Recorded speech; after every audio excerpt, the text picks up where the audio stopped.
Even if we want to contribute and we want to donate a lot of solutions to open source community, but at the same time we are commercial companies. So we are, looking around another open source examples for our business, and ONOS is probably one of core components for that best practice in my feeling. So what sort of business and benefits for industry from open source? First one, quality is really high today. I joined Samsung 2002, 15 years back, where a lot of engineers, including myself, we used open source at the time for our software implementations. But open source quality was really sucks at the time. And some open sources, even if we are adopting those open source in our platforms, and in sudden, open source shut down. And no contributions and no developments. From our side, it's really serious. Two choices for us. First one, we have to pull back all components from our products. Another one, we have to invest our resources for open source maintenance. That makes a lot of problems in Samsung, software implementations. But now, open source quality, source quality is really high, and sometimes it's better than source code that our 100% engineers develop. So this is one of benefits for us to easily and widely adopt open source for our purpose. And another one, open source life cycle is really quick and really active as of now. So, continuously code and state-of-the-art technologies are improving in open source. So it's a really benefit for us. So that's why we are, widely adopting open source for our products. And last one, culture. Probably you know OSCON, Open Source Convention, which is one of biggest open source conference. I was, surprised at the time when I participated in OSCON. That was around 2014. That was my first time for ONOS participation. Huge peoples, and culture is really, really free, and there's no rules. Only they speak in code, and very free. And even if higher, it's really free. They just give us small, small card and small tag to visitors, where only have single information such as name, blah blah blah. If you want to work with Google, if you want to work with Amazon, please contact, and not email, especially Slack address and Slack tag and even Twitter ID. That's all. No job description, no requirements. Only requirements is that if you are open source expert, if you are open source leaders, please come. No conditions and no requirements. It was really surprising in our case.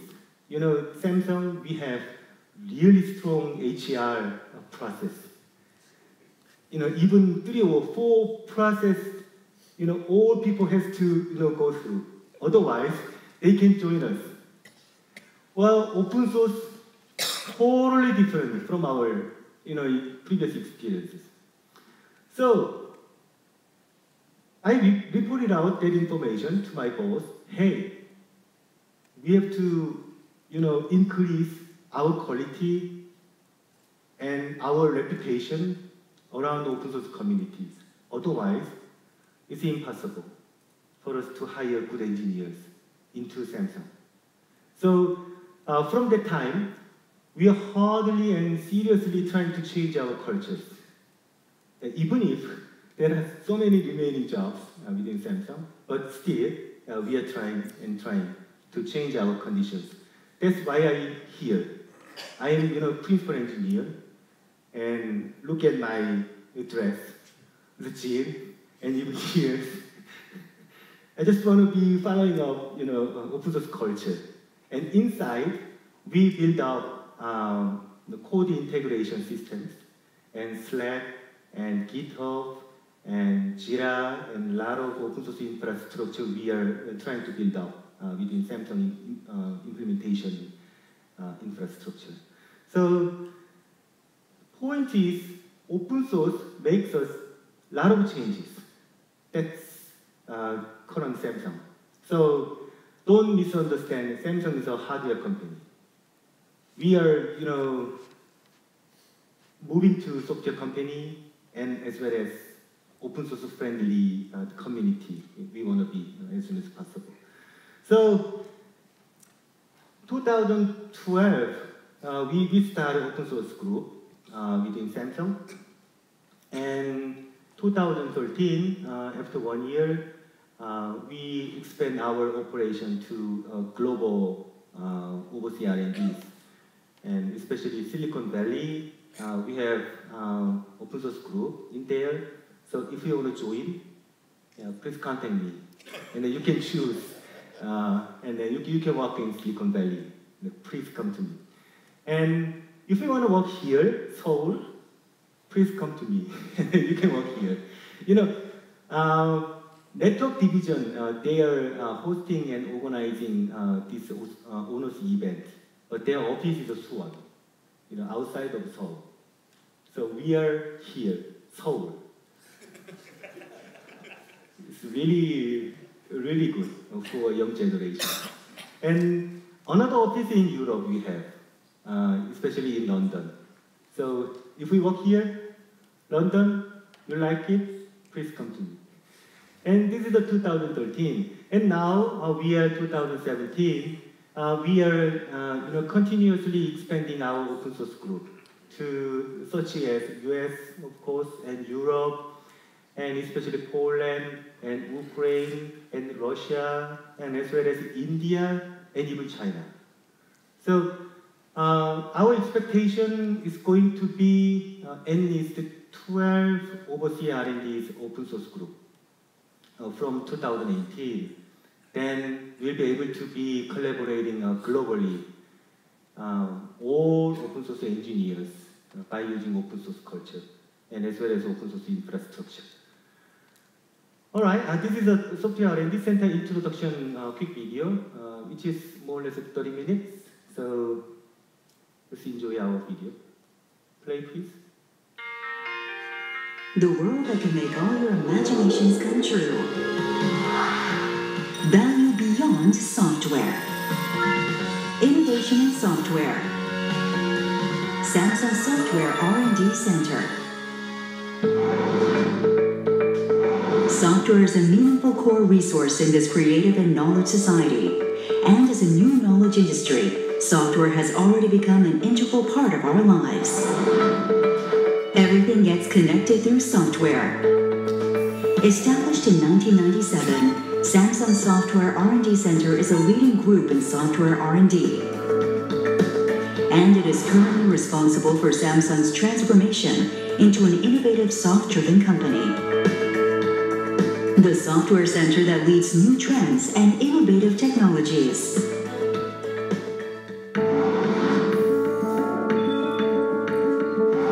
The Software Center seeks an open collaborative workplace based on creativity, which is achieved via horizontal corporate culture based on team communication and collaboration among fellow researchers. The Software Center's greatest asset is its people.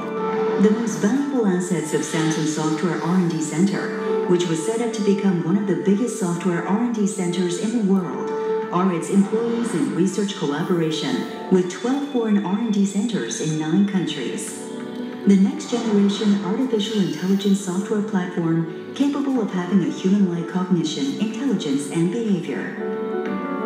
A leading platform provider for digital transformation, driving the technology of superintelligence and hyperconnectivity. Tizen, an optimized platform for various smart devices, including TV, smartwatch, refrigerator, and IoT environment.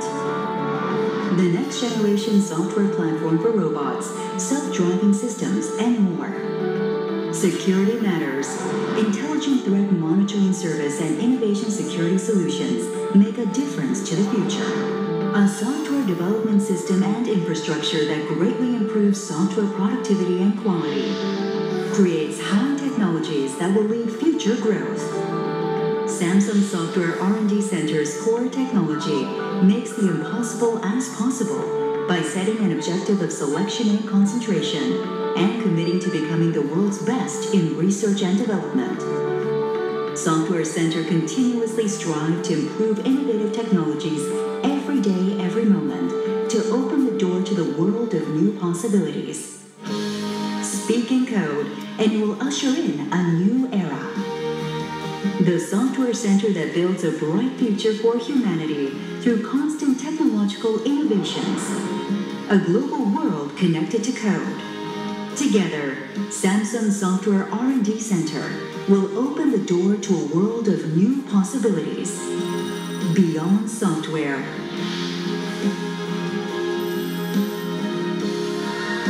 Samsung Software R&D Center. This is just a teaser for our full video. So it doesn't have open source, specifically, but we are, making the full introduction video where clearly we're going to be saying open source is the base for all software solutions. So look at Tizen. I know it's only Samsung contributing, but by open source definition, this is open source, and yeah, it's open source. It's so fun, and cloud and IoT based upon open source. Even security, some solutions are based upon open source, but at the same time we have own proprietary solutions for our own businesses. And artificial intelligence, mostly open source based, and smart machine, including robot and automotive, and those areas are also actively adopting open source for their implementation, and even software engineering to support open source infrastructure. So yeah, let me take a look some sort of specific areas, which is a Tizen open source platform, and the one of advantages from Tizen, which is a commercial level quality. Mostly, I look at smart watch and camera and refrigerator and even smart TV. Those products are using Tizen platform for their software. So Tizen is a commercial ready, and the license is Apache 2, so it's free for use. So if you want to use Tizen for your purpose, please take it. And easy to customize. I know there are a lot of remaining jobs, but we are continuously working to improve Tizen platform and user experience and implementation environment to be widely used for another domains. And another one is a cloud and IoT, and probably you can see our left side, which is ARI, Samsung chipset for IoT specific. And based upon Tizen platform, we minimize IoT platform, which is a Tizen RT, real-time, Tizen for real-time devices. So it's a really small, codable size and really adaptable for resource constrained devices.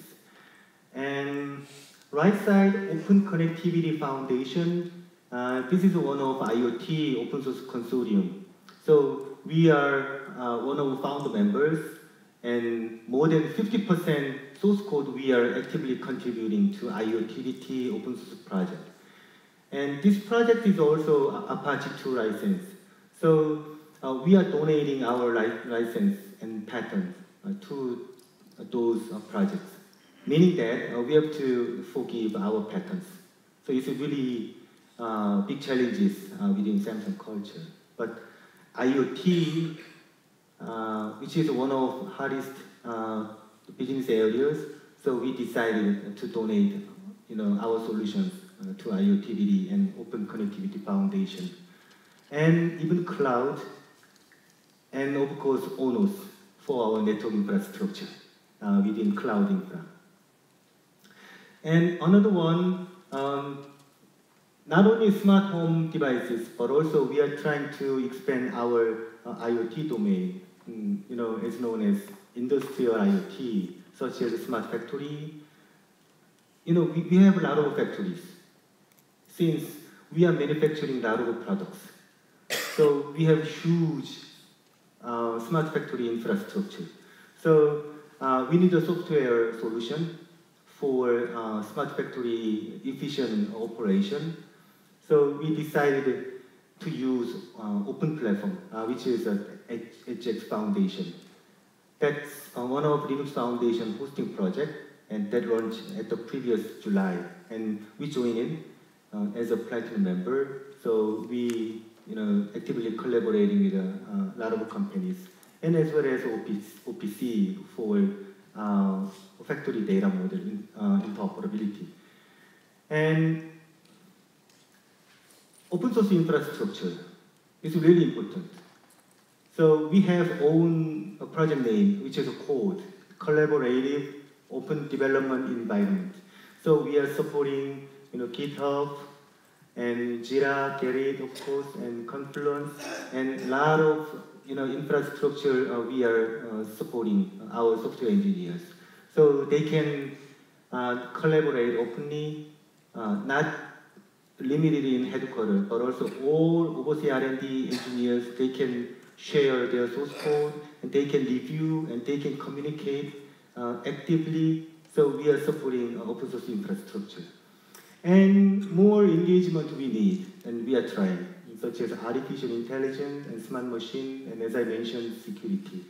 And especially security, we have own tool to verify open source vulnerability. Otherwise, it's really risk for our business purpose.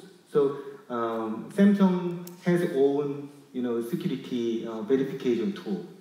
So that tool is going to verify all open source projects prior to be, adopting in our products, and even more. And not only technical areas, but also we are trying to be collaborating with a lot of conferences like ONOS Build, and thank you for coming, and ON.Lab and Hackathon in Seoul campus. We are organizing a lot of events here, and try to invite many software engineers and open source engineers coming in, and we are trying to introduce Samsung and Samsung culture, and as well as open source group. And also we are working with students to support their availability, and those guys our future asset. So we are supporting and we are helping them to enjoy implementing open source and as well as the Samsung products. And we have more engagement and we have more participants we are trying. And ONOS is really important. That's why we are why I use ONOS logo, bigger than others. And concluding remarks, 100% I'm sure open source, which is a key component of our whole products. And this is really the great opportunity for our future. No way, without open source, we cannot implement and we cannot develop anything within Samsung. Yeah, that's true. In my limited experiences, as I mentioned, I just started open source activity from 2012. just 5 years. Code contribution and community engagement and community sign-up is really easy. Just pay for money. Or we can hire engineers to contribute source code. But it's not all in open source. I'm thinking our future should be developer-friendly collaborations. And we have to continuously try to expose our company is a software-oriented company. And we don't want to be a leading company in open source communities. We just want to be partners and supporters and companions and friends in open source as much as we can. That's our future vision. So please pay attention and future of Samsung open source. And if I need your collaboration, please allow me to come to your side. And I'm really open, and we want to collaborate and more. Thank you for Samsung R&D office, and I hope ONOS Build conference is going to be success in our campus. Thank you. Thank you very much, Daniel. Thank you. So we are. Any questions? So actually, questions will probably be during lunch. Please. Thanks. Thank you very much. So our second keynote is from Jisoo Park from KT. Please join me in welcoming Jisoo on stage.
Okay, there seems to be a slight technical problem with the projector, but we will be fixing this momentarily.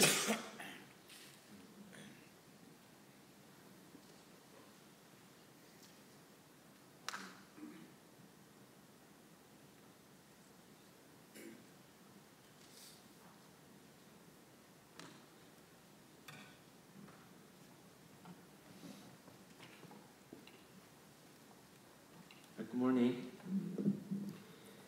My name is Jisoo Park from KT Infrastructure Laboratory, and I'm in charge of SDN project. It's a great pleasure to be here. Today, I'd like to present KT's future network vision and share the basic structure of our SDN platform, which is one of the solutions that we use. And in addition, I'd like to introduce several use cases based on our OpenSDN platform. And I'd like to talk about my opinion about SDN's role for network slicing, which is the main service technology of upcoming 5G network. This is our perspective of a future network based on SDN, NFV, and cloud technologies. With this virtualized software-defined infrastructure, which is called the STI platform, we are expecting 3 benefits. First, service providers will have the agility to build a rapid ICT service upon customers' request. Second, infrastructure intelligence make it more easier to detect and recover the failure. Third, a platform that ensures openness will allow us to form an ecosystem of developers and users. KT is constantly striving to develop valuable SDI service that can be delivered with next generation 5G networks. In this situation, ONOS is playing an important role in our SDI platform, and I will share our SDN work in the following slides. Excuse me. Openness allows us our platform to work more easily with multiple service and devices. Our lean NOS platform based on ONOS have a northbound and southbound interface, so we can integrate various third-party SDN applications for various purposes. For network switches, we support various southbound protocols such as OpenFlow and NetConf, etc. The service-oriented ONOS concept is being used as an NOS of our platform, and we are working together to create a standardized NOS interface with several service carriers. This is our very basic architecture of ONOS SDN platform. There are SDN orchestrator, and there are SDN applications and controller, and white boxes. SDN orchestrator manage many different SDN controllers to guarantee end-to-end connectivity. And for SDN application and controller, we are trying to keep the concept of openness. And we use Junko, ONOS 1.9 for ONOS, and we use OpenFlow.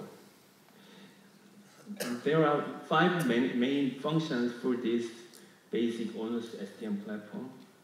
The first thing is network provisioning, and second is flow control, third is traffic analysis, and topology view, and we have many application-based service function chaining, virtual tenant network, NAT, BOD, load balancing, something like that.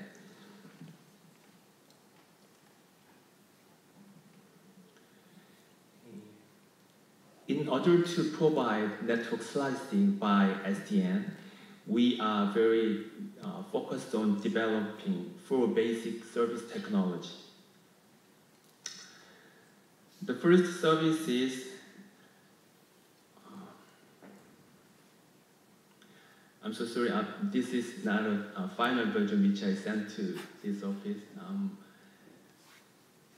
Liam, can you change the file which I sent you last night?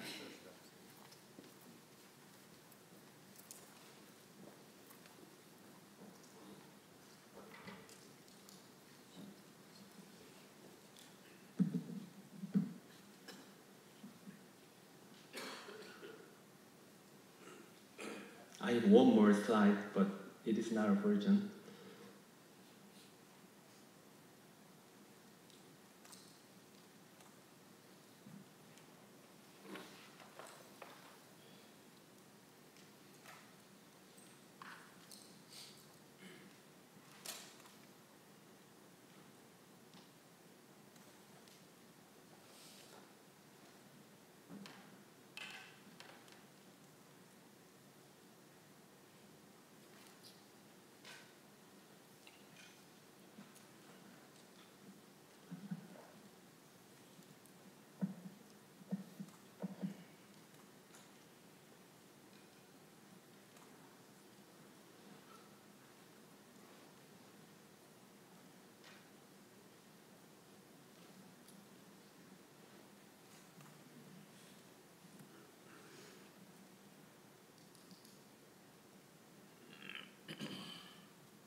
My final version is not in here, so before I talk about this slide, I want to tell you what basic technology is needed for network slicing from the viewpoint of SDN.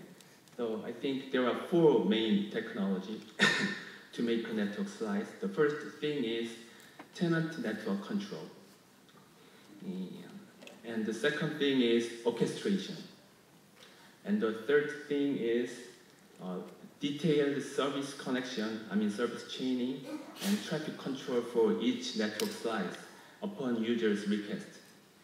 And the fourth and last thing is network control, which is especially focused on mobile network because it generates most high volume traffic nowadays. So after that slide, I would like to talk to you that those four technologies can work together to make network slice service, but also it can be worked individually as a service for our powered for service. And so when that slide ends, this is the following slide. As I told you, the first main technology for network slice is control the tenant network. So this is the individual use case of tenant network. Currently, we are developing a POC, SDN application, which is based on ONOS SDN platform. As you can see in this picture, KT's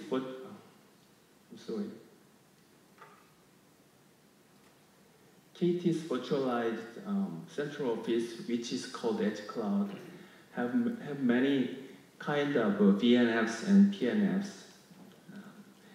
And at customer premises, SDN switch is the only thing that customer needs for using the services in Edge.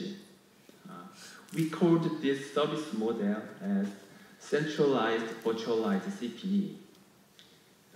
This centralized BCP service is provided various and high-quality services with more or less limitation of computing or networking. For this type of hosted service, we used to manage or create tenant network manually, but it is very expensive and time-consuming task. But when we adapt SDN VPN application, network isolation is done very quickly because this SDN controller control all of switches which is on premises or in edges at the same time. The customer perspective is exactly the same as before, but the advantage from operational efficiency will increase. In addition, the SDN controller can be used to identify the entire network at a glance and detect failure of every virtual tenant network. With this SDN application, we can offer low-cost and high-performance CP service to our customers and easy way of management to our operators. And for the second main technology is orchestration. As I described in previous slide, in order to provide various centralized BCP services, an integrated management approach is needed to ensure connectivity between the various SDN controller in access network and premises and intra-edge segment. To do this kind of service in nationwide, we have planned to build SDN orchestrator in the northbound of SDN controller. The SDN orchestrator using the ONOS northbound interface is responsible for flexible management of multiple SDN controller to be deployed from various different service domains and from different vendors to meet business requirements. And one of the main functions of Orchestrate is multi-tenant management for end-to-end network connection for each client. And I will explain more detail in the following slide. You can see there are so many customers, and let's assume this is an enterprise case. The customer A wants to extend their LAN to his other branch. Without orchestrator, each setting for virtual and physical switches should be done in edge and premises and access separately. But when we use orchestrator, it is done in a short time because, as I told you, the orchestrator controls many different domain controllers at the same time. So from this SDN orchestrator, we can deploy end-to-end network service even if it is used in enterprise field or customer field more easier and more quick way. In addition, as you can see this bold line, operator can have the entire topology view in one screen. So it is very easy to check service in a link or switch level. So this end-to-end connectivity is main role of SDN orchestrator in our network platform business. The third thing is related to connect service in order and control the bandwidth and load balancing and network access control for each network slice. We expect that there will be so many requirements from many customers when we offer the network slice-based service. To meet that customer or market needs, we already finished some kind of the functions, and we are still in trial for other functions. First, SFC stands for Service Function Chaining. We control SDN switch and virtual switches with ONOS to implement SFC. With this function, we can provide tenant-specific network service. Second, bandwidth on demand. As an operator like KT, it is very important to guarantee SLA or QS. So we can provide this bandwidth on demand feature with ONOS controller and white box switches. And for the load balance and NAC, we are in a trial stage, but we expect that it will work properly when it compared with other software or hardware appliances. Excuse me. This is the last use case for handling the wire network. KT commercialized LTE service for enterprise last year, which is called private LTE. This service enables enterprise mobile subscribers to connect directly to their private network using our KT cellular network. When users turn on private LTE mode on their mobile devices, all mobile traffic from the devices can be controlled according to the policy which is given by their company. This service can increase enterprise security, and the user can get rid of using complicated VPN applications on their mobile devices. But it requires very numerous passive network operations to join and change and revoke procedures. Especially when adding list line to each company, it takes a lot of manual tests to make connections between KT network to the enterprise network. For example, when assigning a P gateway is a core component of LTE EPC, it takes a lot of manual tests to connect P gateway to the front-end devices of each enterprise network.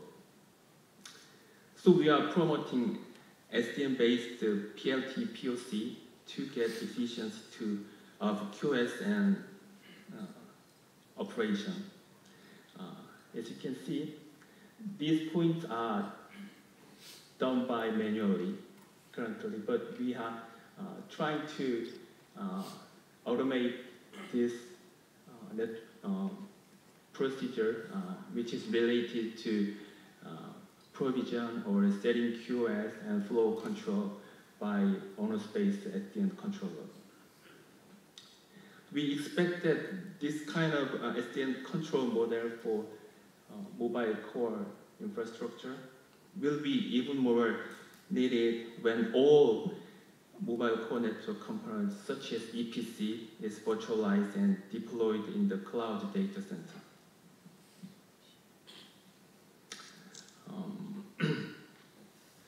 We covered main technology from our perspective. I mentioned 4 technology. Let me remind you. First is virtual tenant network control, and the second thing is orchestration for end-to-end network. And the third thing is service chaining and QS and load balancing and NAC. And the final thing is handling of mobile core infrastructure. With those technologies, now we have planned for adapting this technology to upcoming 5G network for network slicing. The structure you see is a very basic structure of 5G network. You know, this is the area where telcos focus most. One of the biggest service delivery technology of 5G is network slicing, you know, and that is the main topic of my presentation. The basic concept is, I think everybody knows, but let me remind you, basic concept is to provide a dedicated network and quality for specific terminal or service. The SDN technology, which provides the use case described before, is equally applied to the provide end-to-end network slicing. Each domain controller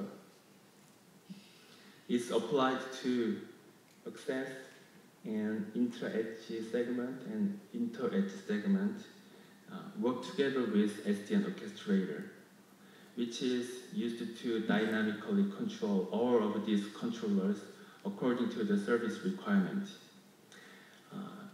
Right? We still need to define more detail for this network slicing structure or mechanism, but we believe that network control technologies such as auto-provisioning, tenant control, and packet forward control, which we have confirmed from our trial so far, are enough to build this structure and perform actual network slicing.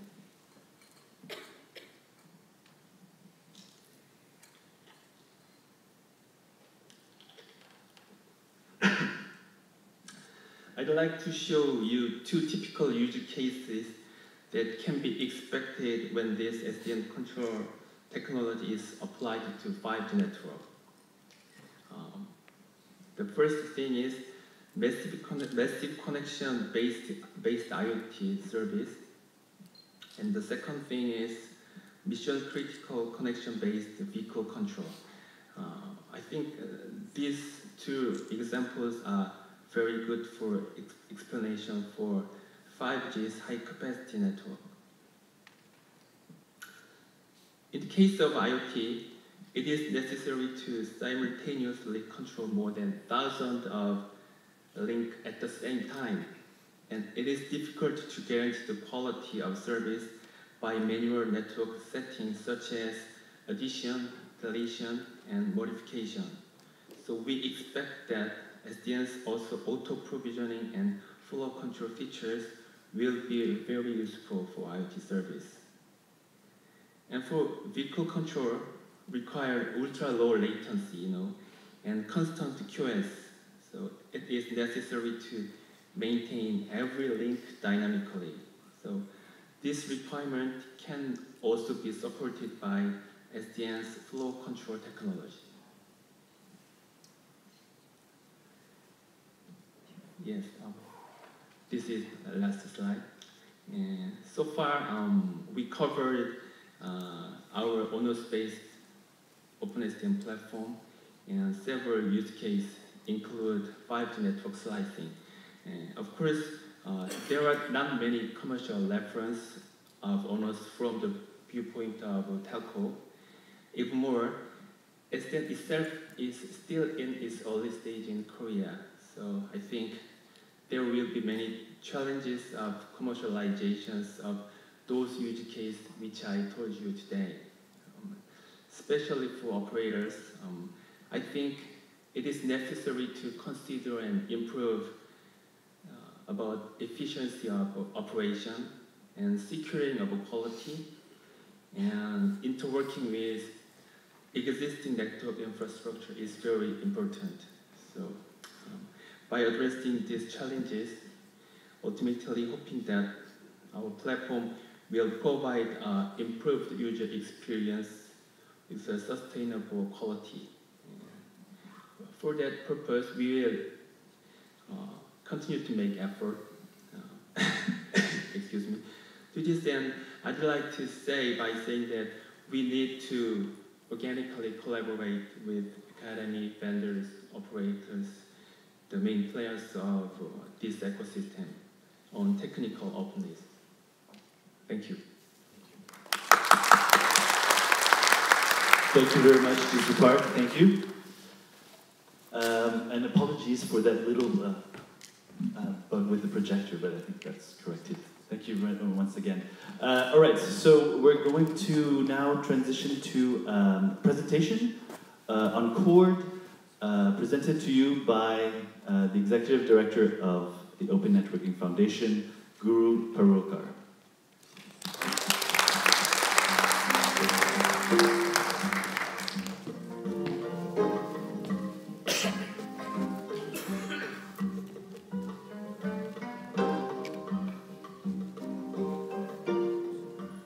So, good morning. Thank you, William. And I want to welcome you again to our event. So today, as you know, we are going to talk about COD. So it's an hour-long presentation. So hopefully, I will keep you engaged and not lose you. And at least some of you have heard this many, many times. The people, the ONS people, so don't sleep. Still try to be awake if you can. And hopefully rest of you will find it interesting. Okay, so actually, so the COD, what we are trying to do is to help service providers and the industry to reinvent the network edge. And network edge is really becoming very, very important in the service provider industry and service provider infrastructure. And COD is becoming a very important platform to help reinvent this network edge. In fact, this next message, I debated with myself whether I should put it on a slide or not.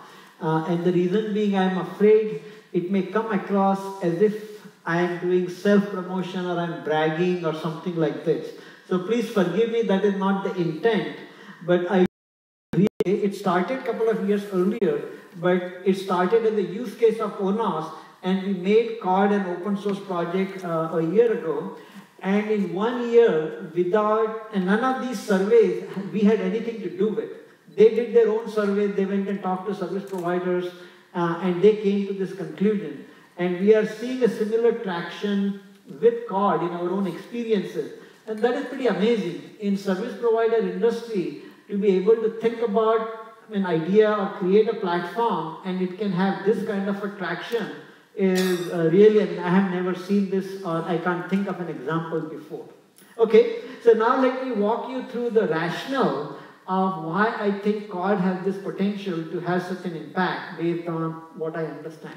Okay, so the first thing is, as I mentioned, and I will say more, that the network edge is undergoing a major transformation.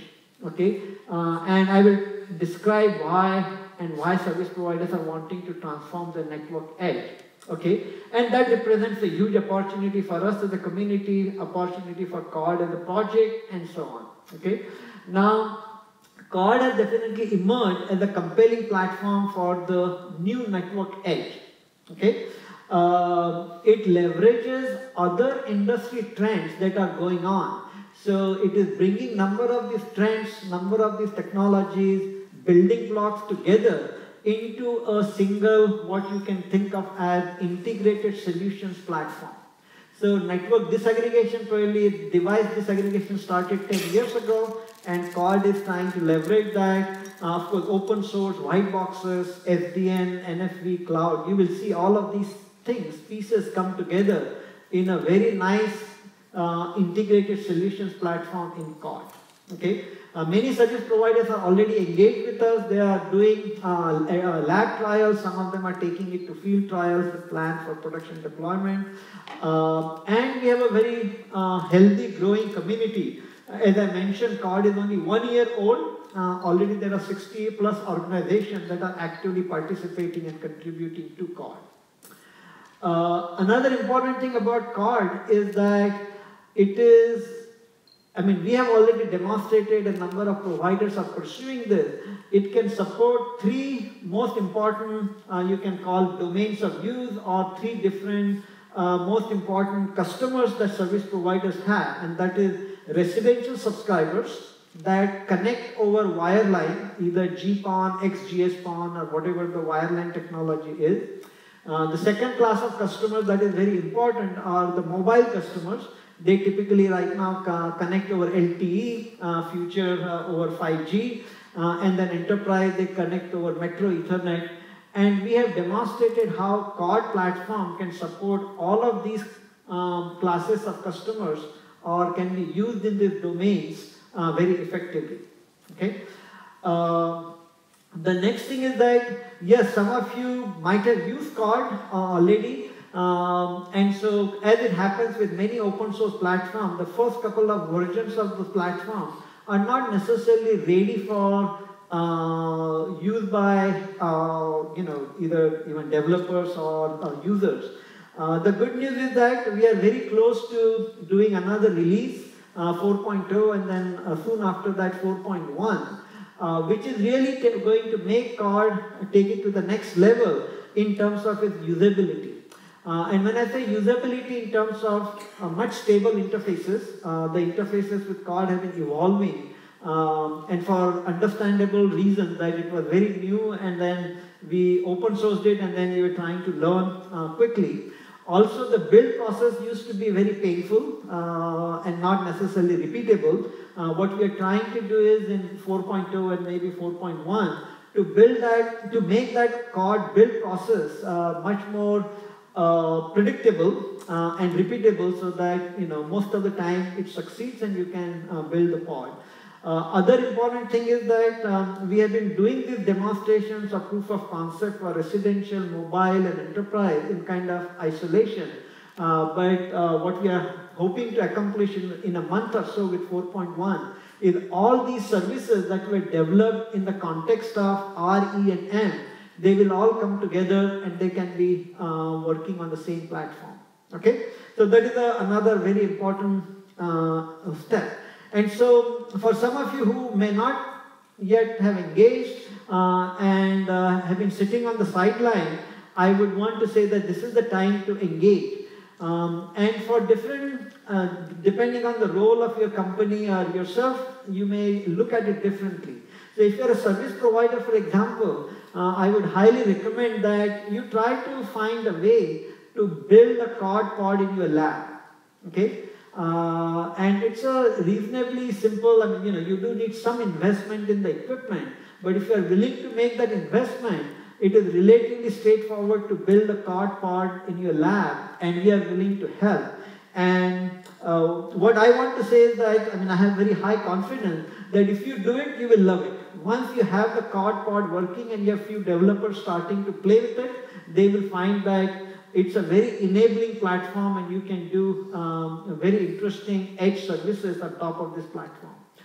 If you're a vendor, again, I would say get a pod working in your lab setting, and then we might have made a set of selection in terms of what white boxes we use, what servers we use, what types of OLT or whatever access devices we use, what virtual network functions we use. You may have your own building blocks, you may have your own proprietary building blocks, and what you can do is first get it working, then replace some of these building blocks with your favorite building blocks. If you have your own switch, you can replace the white box switch that we use. You are welcome to try that. If you have your own virtual network functions, either open or closed, you can replace our virtual network functions with yours. And then take it to service providers, and there are many service providers that are want help with taking CORD into field trials and deployment, and that may be your opportunity to work with your customers and try to make them successful with CORD. If you are a VNF vendor, again, I will encourage you to try your VNFs on the CORD platform. And I guarantee you that there are many service providers that will be very interested in trying to see how your closed or proprietary VNS can be integrated into CORD, and there will be providers interested in that. If you are just an individual developer, again, we are using the same model. You can start a brigade if you want to do something to CORD, or if there are already half a dozen brigades that are going on, join those brigades, and that is how you can participate and contribute to CORD. So I think that is my quick summary of what we are trying to do with CORD. Now, next whatever 15 minutes or 20 minutes, I want to give you an overview of CORD, and then I will walk you through residential, mobile, and enterprise in a very briefly, because there are presentations later on mobile CORD as well as Volta and residential CORD, and you can learn more about it there. So far, so good? Okay? Okay, so let me start with the big context and how I went through this experience myself. So when we started Open Networking Lab and we started the ONOS project and we started to work with a number of service providers, when I used to think about service provider networks, this is a typical AT&T network that you see. Here is how I used to think, mentally visualize the service provider network. And when you think about, look at this service provider networks like this, and that is how, whatever 20, 25 years that I have been in networking, I thought of service provider networks like this. And when you look at it this way, your first thing is that it is all about backbone networks. You want to think about backbone routers, packet optical networks, and your whole thing is that service provider networks is about wide area backbone network. That is your mental model. So I would say 3 years ago or so, a few of my good friends from AT&T, they literally, because AT&T has been our big partner and has been working with us, those couple of people literally sat me down and they basically tried to educate me and say, it's not about backbone network, it is really about the central offices. And I went through this enlightenment, honestly, at least the professional kind of thing, and came to realize that even though backbone network looks very big on the slide, it is all about the central offices when it comes to service providers. Not all, but most of it is about central offices. And if you are wanting to help service providers, if you really want to have an impact on service providers' infrastructure, you have to help them improve or reinvent or whatever you want to call it with the central offices. And so here is the education process I went through, and that is what led to the COD project, and I want to share that with you as well. So essentially what AT&T folks tried to educate me is this, right? They say, yeah, you see that big backbone network. However, when you look at our infrastructure, we operate something like 5,000 central offices around the country, right? And then if you count the base stations that they have, that is beyond central offices, there may be another 20,000 locations, okay? And this is kind of the service provider's gateway to its customers. So anytime a service provider connects with its customer, it goes through central office, okay? And that is the first kind of hub where their customers connect to it, okay? Now, when you look at a typical central office, I mean, what you will see is there may be 10,000 residential customers that are getting terminated in the central office. There may be 10,000 mobile customers that are coming in and getting terminated. There may be 1,000 or more enterprises that are coming in and terminated over Metro Ethernet. Okay? And central office is essentially the place that represents a great vantage point for service providers to offer services to their customers, either residential or mobile or enterprise. And when they imagine how they are going to compete with OTT providers, and when they imagine how they are going to bring in more and more new services to their customer, central offices are going to play a very, very important role. Okay? So that is, remember, the central office is so central to a service provider's infrastructure. Now, so that is first part of the education. Second part of the education I went through is, if you haven't, go and take a tour of a central office. Okay? It will be, I'll tell you that you will think about networking very, very differently once you have gone inside a central office. Okay? So if you go to a typical AT&T central office, what you will find is there are 300 different types of equipment, okay, that have been built over the last 20, 30 years, because the central offices have evolved over 40, 50 years. They have accumulated all these different types of equipment, and typically there are 300 closed proprietary equipment in the central office. Okay? And when you have this closed proprietary equipment like this, what does it mean to a service provider like AT&T or Verizon, right? It is a big, big source of CapEx and OpEx for them. Okay? And that is something that they are trying to cut down. Because these are all closed proprietary boxes, that means they are not programmable, and as a result, it is very difficult for a service provider to be able to create new services, customize, or do any of this with the central office. Even though they think central office is their number one vantage point from where they want to offer new services to their customers. Okay? And so, whatever 3 years ago when we were working with AT&T, they said, if you really want to help us you want to help us reinvent the central offices, okay? Because that will make the biggest impact on our future infrastructure and what we can do going forward.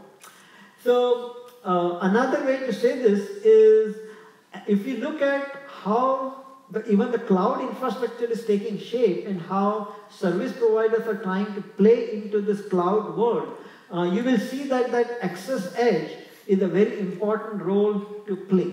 Okay, and then of course there are public cloud that they will connect to, and then they have their own cloud in the middle, but that access edge cloud, and that is what will be implemented in the central office, is going to be a very important thing. Another reason to realize that the central offices are going to be very important, or that network edge is going to be very important, is the types of new services that service providers want to deploy. With the emergence of IoT, with the emergence of what you would call AR, VR, and some of the 5G applications that they are wanting to deploy, where end-to-end latencies or whatever latency to react to certain things is very short. We are talking about 10 millisecond, 20 millisecond kinds of latencies. What that means is that at the network edge, you have to have significant computing, storage, and ability to have programmability so you can offer services and be able to control and do these kinds of things for AR, VR, or 5G applications. Okay? So that also is another reason why the network edge is going to be very important as we move forward. Okay? So then, when you think about CORD as wanting to reinvent the network edge, what is that we are really trying to do for this new network edge? So again, if I have to refer back to our interactions with AT&T and some of the other providers, what they ask you is, they can ask this question one of two ways. One is that if Google, Amazon, or Facebook were building a central office today, how will they build it? Okay? Because if you look at their large data centers, they don't build it with these 300 different types of closed proprietary boxes. Even if you go and look at a large data centers of Google or Amazon, what you will find is there are few building blocks, right? They have a server, they have a switches, they may have few other building blocks, and then they replicate it, right? And that is how they build this large infrastructure. And so the idea is, can we build new central offices with the same economics of a data center and the agility of a cloud? And what that means is, can we build this infrastructure with the same a few building blocks that are built with merchant silicon, white boxes, and open source, right? And can we have software platforms that are very programmable and that help either service provider, third party, or someone to be able to create new services a lot more easily and quickly? So for example, in a typical cloud provider, they may be rolling out a service every week or every month, whereas service providers take months and years to be able to roll out new services. So can we build the software platforms in such a way that creating new services become much easier? Okay, so that's what we're trying to enable with an open platform such as CORD. Okay, so this is one slide that tries to describe the entire architecture in kind of one slide. And so on the left hand side, you know what I mentioned, how the central offices are today. What we are trying to do in this new CORD architecture is to leverage on one end SDN, cloud, and NFV technologies to build an infrastructure like how whatever the cloud provider, Google or Amazon would build. And what is shown there is that, let me see whether this pointer, in the center of it is something we call SDN-enabled central office fabric. Okay? And this fabric is the one that is providing all the network connectivity within the central office and all the way to extending it into the subscriber. Okay? And all of that is SDN based, open flow based. And if you look at it, that fabric is a leaf spine fabric, exactly the type of fabric that people use in the data center context, built with white boxes, open flow enabled, and all of that. Then you see some server racks. These server racks are very similar to the racks that you will find in a data center, built with OCP or whatever commodity servers, put them in a rack. You may have a top of the rack switch as part of the leaf spine, and that is what is shown. And these are the servers on which you will, of course, use open source, Linux and all of that, but then you will run virtual network functions, services and all of that, either in VMs or containers. Now, what is unique about a central office is this box that is called Access. Because, as I mentioned earlier, in a central office, you may be terminating 10,000 residential customers, 10,000 maybe mobile customers and enterprise. And that is what makes the access part of central office different than a typical data center. In a typical data center, you have 10 fibers coming in and that is it, right? There is nothing more to it. But in a service provider central office, there may be GPONs and LTE termination or whatever 5G terminations and all of that. And that is where there is a lot of closed proprietary devices that get deployed. So what we want to do in COD is, can we even build those access racks with the same methodology, same economics, same philosophy that the rest of the fabric and the servers are built. And that's what we have been trying to do for the last couple of years, and I will explain that in just a minute. But then if you look at it, there are two control planes in some sense. One is a control plane for networking, which is all SDN based, as I mentioned. And no surprise that all that SDN control plane is realized using ONOS as the SDN controller, and a number of control applications that run on top of ONOS to do both fabric control as well as all the access control, access device control. And I will give you examples of that in just a minute. And then because you have all this virtualization, you have VNF services and all of that, you kind of have another control plane that is being managed by OpenStack Docker, and then our own platform that is Service Operating System, or XOS, which stands for Everything as a Service Operating System, because we are running all of this as VNFs or services, and so we are trying to have a service operating system that is XOS. Okay? Is this so far so good? Are you following me so far? Any questions or comments that I can? Because this is one slide that more or less explains the whole COD thing. Rest is kind of details. So as I mentioned, that the access is very, very important in the central office context and for a service provider. And so what we are trying to do, this is just an example with AT&T and so on. What we are trying to do is, rather than using closed proprietary boxes here, what we are doing is the same pizza boxes that you use in servers and the white box switches. We want to do the same thing for access as well. What is shown here is the OLT device that used to be big, vertically integrated device. Now it is kind of, designed with a single silicon from PMC or whatever, the Micro Semi or Broadcom. Put it in a pizza box. All the software complexity is taken out and put in software, and that runs as services or virtual network function. Okay? And the same thing we have tried to do with Metro Ethernet as well as the radio devices, and you will hear more about that later. Okay? And so what I'm showing here is that how we have used the same platform to realize the three versions of it.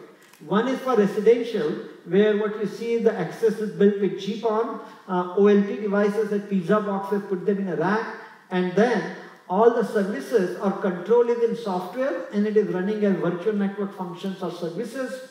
And then if you have the mobility, again the radio part is implemented in this particular example, BBU, running on either Intel or ARM processors, okay, in software, and then all the services are implemented as VNFs or services running in software there. And finally for the enterprise, the same thing, you have Metro Ethernet boxes put in a rack, and then all the services for these enterprise networks are running in software as virtual network function. Okay, so this is again trying to show how COD can be used for these three domains. Okay, so now I want to give you a little more technical details. I hope you are up to it and willing to walk through this. But so the one important building block in the COD is the fabric. Okay, and we call that trellis. Sometimes we just call it fabric. Sometimes we call it by name trellis. And what is important to realize is that fabric is built with bare metal, open source, and SDN. and it's a leaf-spine fabric. Okay, and then if you look at the individual box, as I mentioned, it is all white box. So you have bare metal hardware. This is a Broadcom ASIC, its own SDK, OFDPA, and then an Indigo agent, and of course there is a Open Network Linux as well. So that is kind of the basic building block. And then on top of that, there is a ONOS-based controller. Obviously, it has OpenFlow 1.3 netconf, and then you can see there are many fabric control applications that are implemented on top of ONOS. So that is essentially one slide description of that fabric. It provides layer 2 connectivity, layer 3 multicast. All of these functions that you typically need a fabric is implemented as part of this. Okay. I want to spend little time on the software architecture as well, taking you through a little bit more detail. And so here the idea is we have this paradigm that we call everything as a service. So when you think about the central office or COD, what we are saying is that we really are taking it to the extreme and saying everything is a service and you should think of it as a service. Okay? So even we think of ONOS as a service, OpenStack as a service, and all of that, and everything else we built as a VNS, we think of it as service. So what is the service? So the idea is that, yes, in this world, you will have instances that may be a VM or a container or something, right? But what we are observing is that if you are a service provider and you are implementing all these services at VNS, there is a proliferation of VMs or containers, and that granularity is not what you want to deal with. The VM or container granularity is too low-level granularity, and you don't want to deal with that. What you want to deal with is a higher-level abstraction, and that we call a service, and it is built with, so a service may have a slice. So for example, if you are implementing virtual subscriber gateway or some CDN service, it may require a dozen or 20 or so containers or VMs in order to implement that function for scalability reasons or load balancing reasons and so on. So you may have many instances, and all those instances together, plus the network that connects those, virtual network that connect those instances, you can think of that as a slice. And then you want some kind of a controller or something that can manage that service so that it can dynamically scale, or if certain instances were to fail, you are able to create new instances so you can deal with resiliency and all of that. And all of that is done with some functionality, and just to be consistent, we call that controller as well. But this controller is very different than ONOS as a controller and the COD as a controller. This is just a controller for that particular service, so it can manage all these multiple instances or multiple VMs and containers that make up that service. Okay? And then typically in the industry we call it a service chain, but we really don't think the service chain is a good representation, because typically what service chain implies is a linear pipeline from one VM to another VM to another VM, and we don't think that is the right model. We think of it more as a service composition or a service graph. And so here's an example of a service graph. It just happens to be a linear pipeline, but as we go through some more examples, you will see it is really a service graph rather than a linear pipeline that you need, and that's what we support. And so you can see here that there are three services, right? There is a VoLT as a service, virtual subscriber gateway as a service, virtual router as a service. And inside this particular service, you may have 20, 30 instances of VMs that are implementing it, and they are managed by a controller, and that is interconnected by its own overlay or virtual network. And similarly, this may be another service that may have many instances and a controller and a virtual network, and then this is the service composition that we support. Okay, in terms of the software architecture, if you want to see it in terms of the software stack, this is one way to think about it. There are many ways to represent it.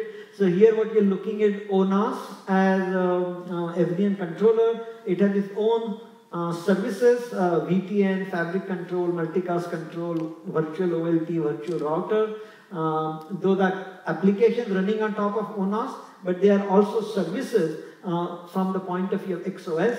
Then you, of course, you have the virtualization, OpenStack, Docker, or Kubernetes. You may have some other set of services, and all of them is managed by XOS and XOS looks at all of this as services, and it can do service composition, service lifetime management, and all, life cycle management, and all of that.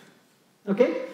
So another way to say the same thing is that here is your XOS controller. Underneath that, there are many different types of services.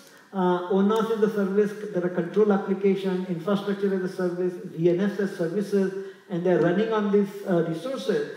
And all of this together forms what we call a card pod. And that has both hardware, these different kinds of services, and then XOS that acts as a card controller. Okay? And then this is where you have authoritative state, immediate trust with whomever the northbound is, policy, and so all of this is done and implemented by XOS. Okay? I think Larry is the right person to get into more details of it. I'm just using some of his slides. But so this implementation, I think let me finish the animation. So what you need to understand is that, yeah, this is a model-based design, and so there are models for each one of the building blocks. And then northbound, you can have the different types of interfaces, REST API, Tosca, and Yang. And underneath that, these are the different services, okay? And all services have either a controller or a synchronizer, and through that you connect to XOS, and then XOS is able to manage and orchestrate those services, okay? So that is kind of the high-level architecture of this. So what we are, the vision for COD, the long-term vision, and we are already pretty close to realizing this, is we want to enable COD pod. Okay, and what that is an open service delivery platform, and you can create different kinds of services. And the idea is that you should be able to go to our website, and I believe you can do that even today, and you will see that there is a bill of materials. So it's a hardware bill of materials which tell you what are the specific servers, software switches, any access devices, OLT or whatever those devices are. There are assembly instructions, testing infrastructure, and so if you follow that, you should be able to build a COD pod in your own lab, okay? And then you can also, there are repositories from where you should be able to download both the platform software as well as you should be able to download domain-specific services, VNFs or services, and some other services you like, and you should be able to bring up a COD pod yourself, hopefully in a day or less. Okay, so people should be, service providers should be able to create these central offices very, very easily, or they can create this central office pods and be able to replicate and bring them up in a central office very quickly. And that is what cloud providers do with their data center pods, and we are trying to see whether we can enable the same model for central offices as well. Okay, and that is what the ultimate vision for the COD is. Now what I want to mention is that even though in every slide I might have shown there is a fabric, many server racks and many access racks, it doesn't have to be that configuration. We have created configurations that are just half rack to a full rack, and the bigger configurations are possible as well. So there are many different configurations possible, and depending on the needs and a particular situation, you can try out different configurations. Okay, so as I said multiple times, there are many service providers that we are engaged with, and they are trying, experimenting with different types of COD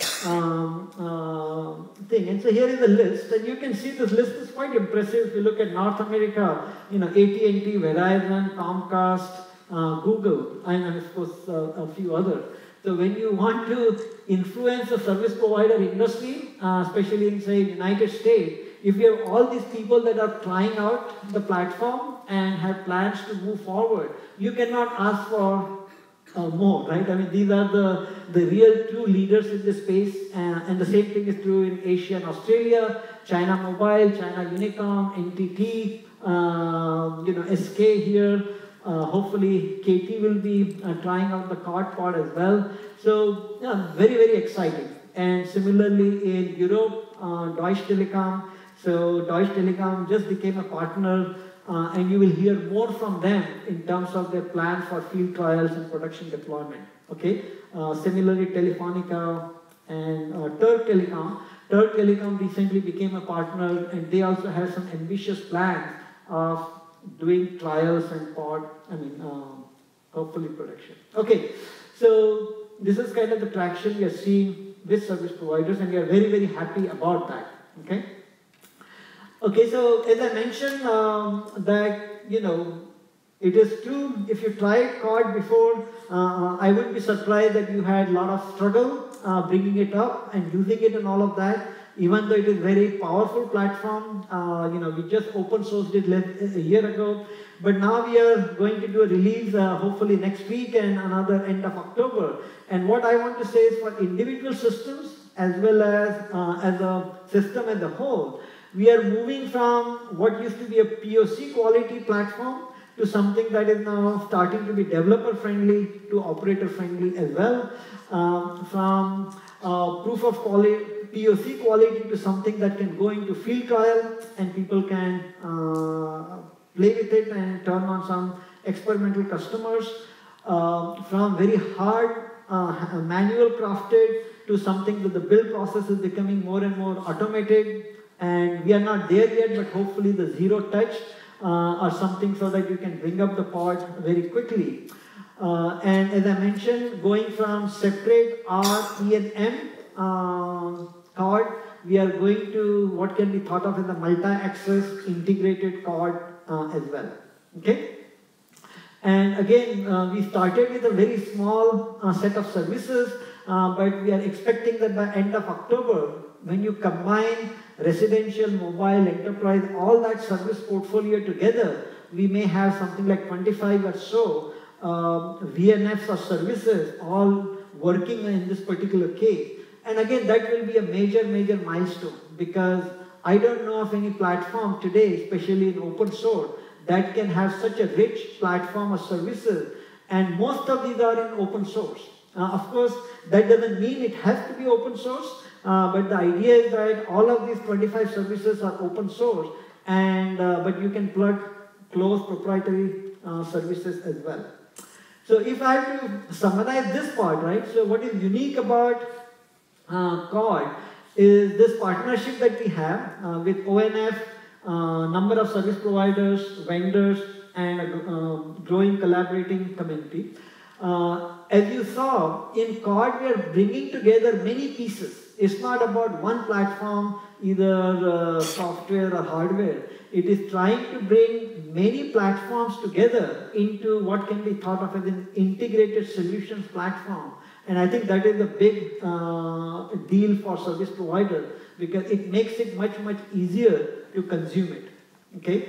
Again, one platform for three big domains of use: residential, mobile, as well as enterprise. And that is again a big value proposition to service providers, that they don't have to have distinct platform for these three. Okay. It is of course leveraged merchant silicon, white boxes, and leveraging other open source platforms as well. Okay. So that was kind of the overview. Now I want to give you a glimpse of R, M, and E, but there are presentations later in the afternoon on that, so I'm going to keep that relatively short. But I'm happy to stop here and get into a Q&A session and a discussion, because all the high points I wanted to make, I have made. Okay, now the details of R, E, and M are not that critical. So if you want to just have a Q&A session at this point, I'm more than happy to do that. And yes, I'll just add, there are two microphones there, so if you have any questions, please feel free to just walk up to those microphones and ask your question to Guru. Don't be shy. We have one question. Hello, Guru. Good morning. This is regarding slide number 22, where you mentioned that now from the POC, the traction is towards development prone, or development, the developers ready or the operator ready kind of stuff. So what kind of focus or steps are being currently underway for the developers? For? Developers. Okay, so I guess, so there are 2 or 3 things I will mention, and there are people here and they can say more. So when I think of it as becoming a developer friendly, so one of the things is that in XOS the interfaces are relatively stable. As a result, if you create services, you can expect that those interfaces will be there and you don't have to change that. So that is one aspect of it. Second thing is that this cloud in a box or code in a box, a particular thing is made much more reliable and robust, so you can bring it up, and in that context you can do development, and that makes it easier and pleasant than compared to before. So those are a couple of things. Also, I guess I'm assuming documentation or some of those things are getting better to make it developer friendly. But here, if you want to add to it, what makes it more developer friendly, please go ahead. Yes, Matteo is walking up to the microphone now. So I'll make it really short. I have a talk at 1:30 that is right about that. So come later and we'll talk about it. Okay. Any other question? Please.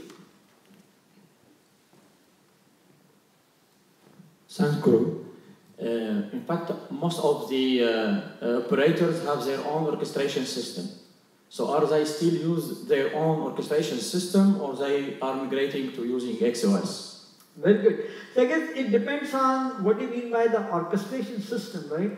So if you're talking about ON.Lab as an example orchestration system, that is more a global orchestration automation platform, and that is very complementary to what XOS does within the central office.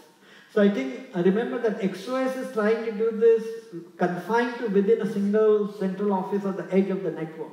And there, I don't think service providers, I mean, they make some service providers do have strong preferences, but in that level, maybe XOS, is complementary to the other, their own orchestration platform choices they might have made. So it could be pretty complementary in that context. Okay? Please. One more question. Oh, and please introduce yourself. Sure. I am Ashish. I work for Samsung Electronics Network Division. Mr. Guru, I have one question related to what we saw right now. So the question is, it's a way of redesigning the central office. But as a, for example, operator or service provider, I also sit with 20, 30 years of investment in some legacy, let's say, equipment. So what happens to that? Is it suitable for greenfield COs, or can I make some, let's say, a greyfield kind of a thing where I can combine some legacy equipment and it can play well with, the code can play well with that? Okay. Is it always a rip and replace, greenfield, or there is some middle ground also? Yeah. Excellent question. Yeah, this is always very, very important for service providers. So I think the beauty of CORD is the following, that is, for example, at least in North America, I know that they are going from GPON to XGS-PON. So they're trying to upgrade that infrastructure, right? So you can imagine that they can leave their existing infrastructure as is, they don't have to change. As they are trying to bring some customers in some geographies to transition from GPON to XGS-PON, they can deploy the CORD pod, right? And say, begin with maybe 1,000 customers transition from GPON to XGS-PON, right? If they have a good experience, when the next 1,000 people are wanting to transition, they can deploy another CORD pod, and then they can transition from the old infrastructure to new infrastructure and so on. And what we are noticing, some providers are doing it, they may do this in a geography first, right? Typically when they are introducing a new service, they do it in one geography. If it works, then they can replicate it into other geographies in an incremental fashion and transition back in that way.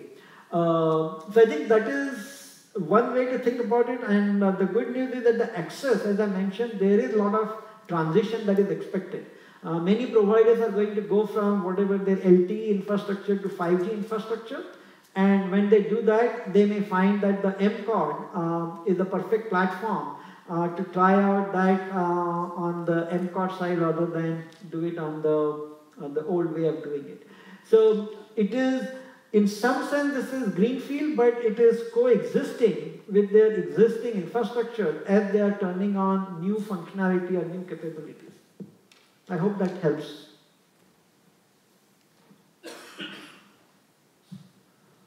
This is Eljan from Sungkyuan University. First of all, thanks to your very great presentation. This question is about essence of CORD. Actually, our university lab also could develop something with our CORD. I think it's very good and very great. But what I could fail here is that we understand the need of economies of data center, an economy of a central office, and also agility for future services. But as you know, other open source also pursuing those features, and also they want to do it in a central offices. And also you could see, and you are aware of many open sources, something like Orchestrator and the many VNM, VNF Manager, and the other cloud platforms. So going back to the question, so what do you think that what would be the ultimate merit of CORD compared to the other open source platform and the software? So, as I mentioned, that CORD already is bringing together some open source platform. It's not bringing together all of them, and it doesn't make sense that all of them should come together. So CORD has made certain choices, for virtualization, say OpenStack and Kubernetes is what we are going to move to add that as well, right? Similarly, of course, when this comes to SDN controller, we are using ONOS, but if you want to try another SDN controller, you could. So we have made our choices, and then they interface with other open source platforms as well. So for example, when we're talking about global orchestrator, we will show how it can interface to something like ON.Lab. But beyond that, I think, yes, there is a proliferation of these open source platforms, and we have selected what we think is the best choices, and others we are developing it ourselves. And given the type of traction we are seeing and the kind of impact we are seeing, if I were in a university setting and looking to do it, of course I'm very biased here, I would say, oh, given that the CORD platform is having so much traction, I would want to develop, target my research for this particular platform, because then I can have a bigger impact, and whatever I develop in a university setting has a higher probability of getting adopted by service providers. So that is how my thinking will go, but I don't know whether that is specifically what you are asking for. Okay? I'm Jae Kim from Samsung. Could you explain about some related to the ON.Lab, that code or ON.Lab have any actual plan or any actual activity for supporting ON.Lab? You mean what is the plan for ON.Lab and CORD integration? Yeah, integration or anyway, any supporting. So ON.Lab is, of course, it's another open source project that just got started. It had a lot of momentum, and many service providers and the vendors are participating in it, so that is all true. But we think of ON.Lab as a global automation and orchestration platform. So if I'm, for example, AT&T, I operate, as I mentioned, right, I may operate large data centers, medium-sized data centers, backbone network, national backbone, many metro area backbone networks, and then I operate large numbers of central offices. And they want to do automation and orchestration of all this global infrastructure as well. And so I would say ON.Lab is a great platform for doing the global automation and orchestration of this platform, all this infrastructure. But when it comes to the edge of the network, within a central office and so on, that is where CORD is focused on. And so you can imagine that AT&T may run an ON.Lab, and there may be 1,000 instances of CORD, and that ON.Lab is interfacing with all those 1,000 instances of CORD and delegating the control locally there, but it is kind of doing automation and orchestration at the global level for those different central offices. Is this helping or? Okay. Any other questions? One more question, and then we'll probably have to wrap up pretty soon. Okay, I'm happy to. So this is me again, Abdelhalim Dondouche from USME France. In fact, I have a question about security. So we have several open projects included in code. OpenStack itself is more than 7 open source projects.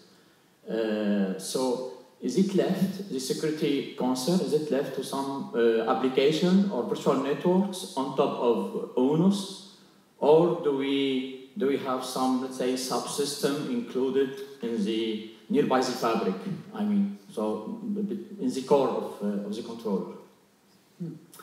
So, if I understood the question correctly, so I don't think there is, when you want to secure code or a particular infrastructure, you can delegate that to a single service. I think highly unlikely that that is how it will work. So what you have to do is think about is all the building blocks that you are constructing, whether you can secure them in some way. So for example, when you think about ONOS and the FDN thing, what you're trying to make sure is that ONOS itself is kind of secure, and there is some work on secure ONOS, for example, and you cannot come into ONOS and what that attack surface is and what you are able to protect that surface properly. So that is in the context of ONOS and the SDN.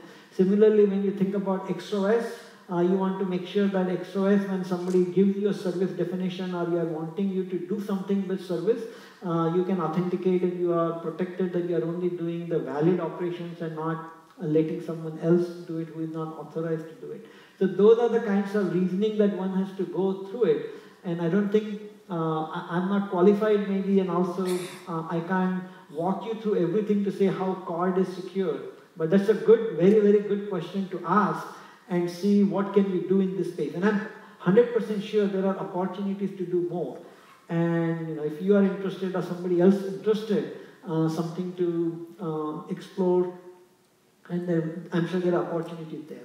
Okay, so again, you want me to wrap it up. So I don't know how, if you can jump to the last few slides of community, and I think because if I go through this, there will be too much clicking. Can you jump to the slide called community, and then I can just say a few things about community, and we can... I think it might be easier to just click. I had to just do that? Okay. So I had this, introduction to M, R, and C, but I think you will hear them later.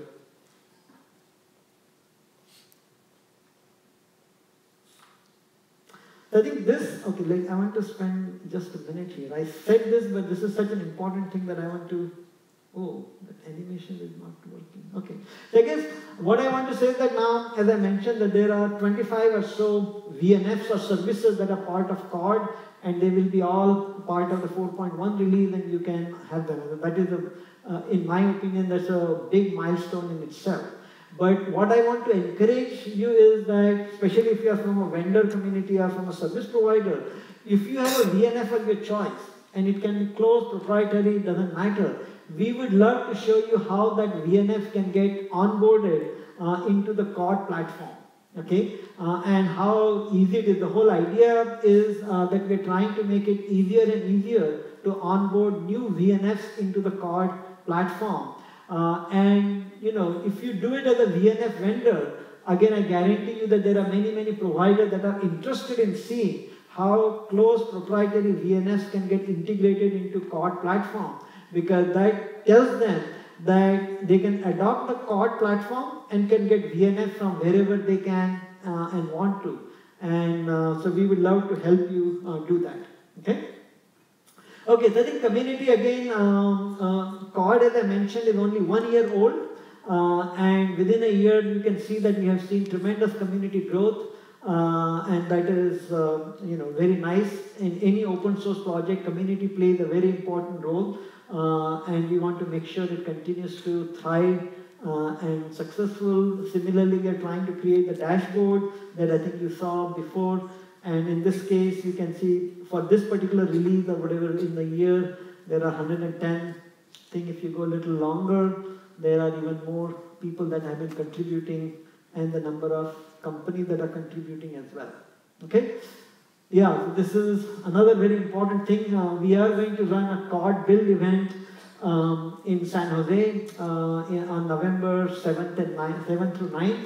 So hopefully some of you will decide to participate in that as well. Okay. Oh, I think we have a brigade structure that is very similar. So there may be half a dozen or more brigades in COD as well. And we are open to starting new ones or getting you participate and contribute to ongoing brigades as well. And one last time, I can't resist but to tell you again how enthusiastic and excited I feel about COD. And again, this is not to brag about it, but really to tell you that how exciting it is. And it's a great opportunity for all of us to participate, contribute, and have a huge impact. Okay? With that, I'll stop. Thank you very much. Thank you, Guru. Thank you very much. Okay, so we're going to prepare the infrastructure for the panel, which is the last part of this morning. We're going to have a industry leadership panel hosted by Asim Parikh. And while we set up, just a few quick logistical reminders.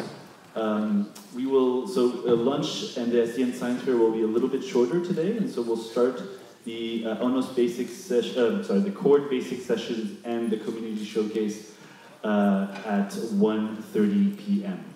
So, without further ado, I'd like to invite Asim and all the panelists. Please come on board, and we will begin momentarily. Yes, and can we close?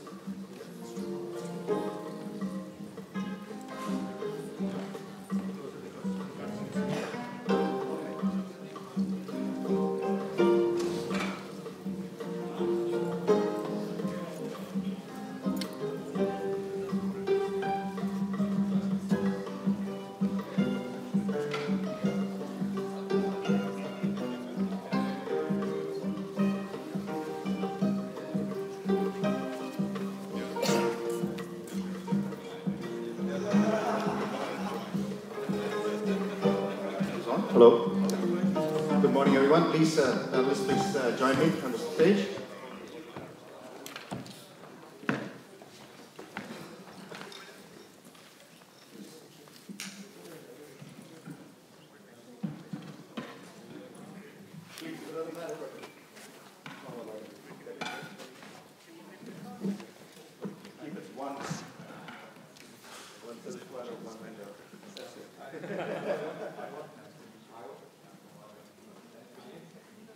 Okay.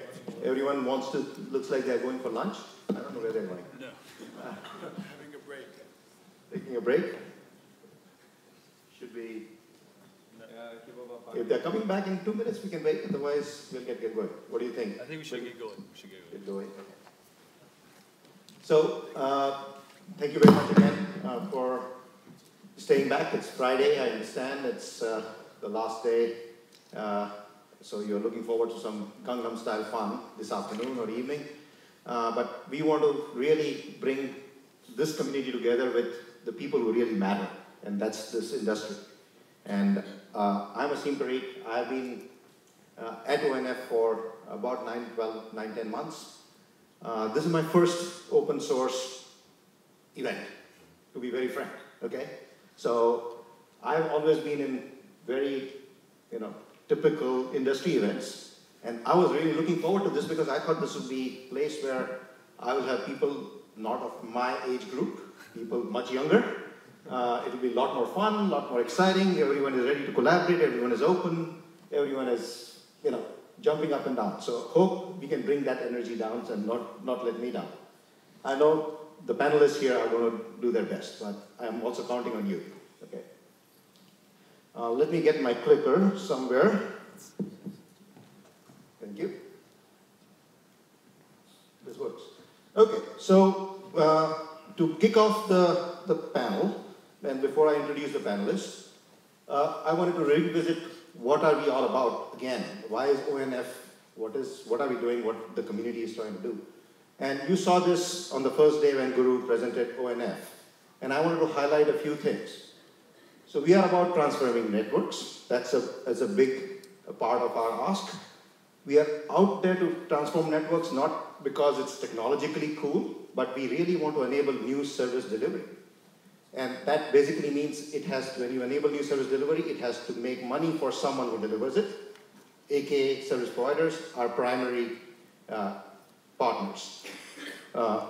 And then the third part of it is to catalyze the industry to accomplish this transformation. And this is also important. So if you see, I skipped the part which is written down in big letters behind me called build. And I'm not saying build is not important. What I'm saying is building is necessary but not sufficient to meet our mission. Okay? And that is the key message I want to bring in this industry panel, and I'm hoping the panelists will give their support to that. So that is the way we look at transformation at ONF. And I want to draw a quick parallel to kind of really understand how that transformation works. So many of you, not many of you, some of you, many of your parents organized themselves this way 20 years ago. Okay, we had a desk phone, maybe it was wireless, but tethered to the wire line. We had an organizer and a laptop, and that was how we organized our life. And see the transformation which has happened literally in the last 15 to 20 years. So what I want to really talk about is the measure of transformation is the adoption of that technology or that new innovation. So the first step which happened in that journey to that transformation where we are today is, some of you might not remember, but these are Casio digital diaries or digital phone books. So instead of writing down phone numbers in little diaries, we used to write and create little digital things and put it in our pocket, and we thought this was very cool. The next step, Palm Pilot, some of you might have used it also. Am I coming in your way? Can you not see the screen? Is that, can you see the screen? Is that what you're trying to say? Oh, sorry, I thought you were saying something to me. So, second step was, in the journey was Palm Pilot, and the adoption of Palm Pilot was maybe a few X more than the first one. Third came a BlackBerry, which now allowed us to talk, organize, read email for the first time on our device. And if now, obviously, all of us cannot live without our favorite phone. And Mr. Samson, I put you on the top. Thank you. I know where I'm standing. So this is the journey, and I think I want to parallel this with where we are on the SDN, and remember that this took 20 years, right? So this took 20 years. It is important to calibrate where we are with SDN. SDN is about 5 to 6 years old, and Cord and ONOS even younger. So when we start talking about adoption, we need to be really careful about calibrating that time scale and say industry doesn't move that fast. And this is the consumer industry. Service provider industry, no offense, is even slower to adopt new technologies. It takes multiple months and months and years of testing and retesting and calibrating before new technology is adopted. So as long as we can enable paths to production, paths to deployment, paths to adoption, we should feel very happy today. But the real adoption, the real kind of personalization, programmable networking is still 5 to 10 years away. And only the panelists here can tell you how it's going to work out. Make sense? So this is kind of the metaphor of transformation. I want to make sure that everyone is clear on it. So bringing it back to our industry. So what is our value chain? When you look at industry value chain, we are this organization, open source organization, non-profit. We get funded by operators, vendors, system integrators, and we absorb research from academia, smart people come in and contribute, individual contributors. We create this open source platform, and what we call solutions, but they are really reference implementations. By no means we should be, ONF's output should be construed as products ready for deployment. Okay, that is very, very clear, and we should not have any doubts that we are doing that. So the next step in that value chain is commercial vendors. Someone has to take the platform, build solutions around it, productize it, industrialize it, and then support it so that the eventual user, the service providers, can get the most value out of them. Okay, so this is the real value chain we are trying to enable, and today we have representation from obviously the ONF side, which is all of us in the audience and me, and then my distinguished panelists on the floor here who represent both the service provider side, KT and SKT, and Samsung and Huawei as two very typical vendors who service that industry. So we are going to have a great panel. This was just to set the context, and then the way we are going to do it is I'm going to have a few prepared questions which I have asked the panel to think about so that they have some thoughts. We're going to pose each question, have each panelist take a couple of minutes to answer that. Again, because we are this open, young thing, if you like the question, clap. If you don't like it, don't clap. If you like the answer, clap. If you don't like the answer, don't clap. That's how we are going to give some feedback. Okay? All right. So this is audience participation is required and necessary. Otherwise, you're not going to get lunch. I said, don't leave. We'll close the doors. Okay. So we're going to get started. Panelists, thank you very much again for being here and appreciate your time. I suppose, are we ready? Okay. So the first question, if you can go around, if you are a service provider, what are the primary use cases for SDN and FV which you are evaluating or adopting in the near future? And if you're a vendor, what are your customers trying to evaluate? So we'll start from the right and go this way. Okay. My right. Oh, yeah. Oh, sorry. Start from his The audience right. Okay. So areas and use cases for SDN and FV, there are plenty of use cases. So one is in the data center to make VMs and containers to talk to each other. So that is one. For telco NFV, so also for NFVs, I mean we have LV as a service, firewall as a service type of stuff. I mean the traditional ones, but I mean now try to make it as a service, so make it easier to manage and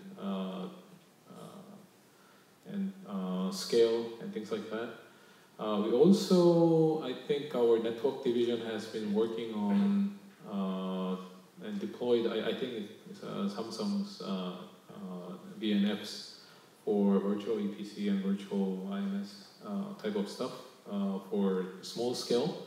But it's not just in the lab, it's actually running and working. So yeah, those are the use cases. And okay. That's good. Yeah, applause but no laughter. Yeah, he mentioned Samsung. That's good. Okay. Thank you. So I am more like focused. I'm sorry, I didn't get. If everyone knows, I suppose everyone, but if you can introduce yourself the first time, that way people know. Certainly. My name is Aiwa Awako, and I'm from Huawei. I'm responsible for the North American Transport SDN team, delivering Transport SDN solutions, open source ecosystem environment. If you don't know. Yeah, Kangwon Lee from SK Telecom. The name on the slide was not correct. Oh, not correct. What happened? Sorry. Okay, so from my view, I'm actually more focused in R&D of real products and be really hands-on on the coding part and delivering solutions which gets built from concepts into realization. So from my view, I would say the use cases of SDN and NFV solution, it's pretty much everywhere, right? From data center, campus network, all the way to metro and WAN networking, from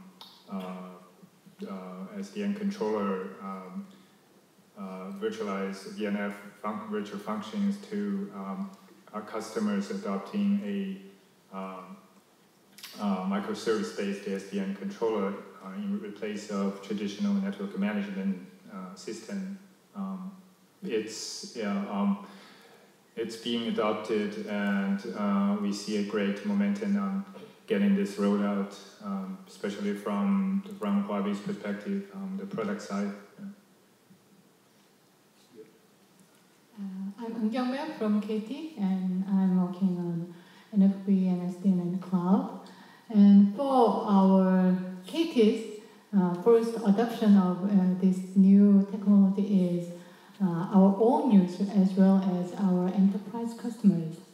So we are now extend our use cases to the personal customers, and you may know the next January and February there will be a big event, Pyeongchang Winter Olympics. So now we are ready to adapt our new solution for that event. Hi, my name is Soyoung Chung. I'm VP of Engineering at Samsung Electronics. Mainly responsible for NFV SDN infrastructure development. So what are the primary areas or use cases? I think it comes down to one goal, which is automation. Our use case is data center. It's an NFV pod, which brings the NFV automation, data center automation, and also other use cases, end-to-end, the 5G network slicing automation. So if I need to say just one thing, is end-to-end automation is the goal of the NFV SDN. Thank you.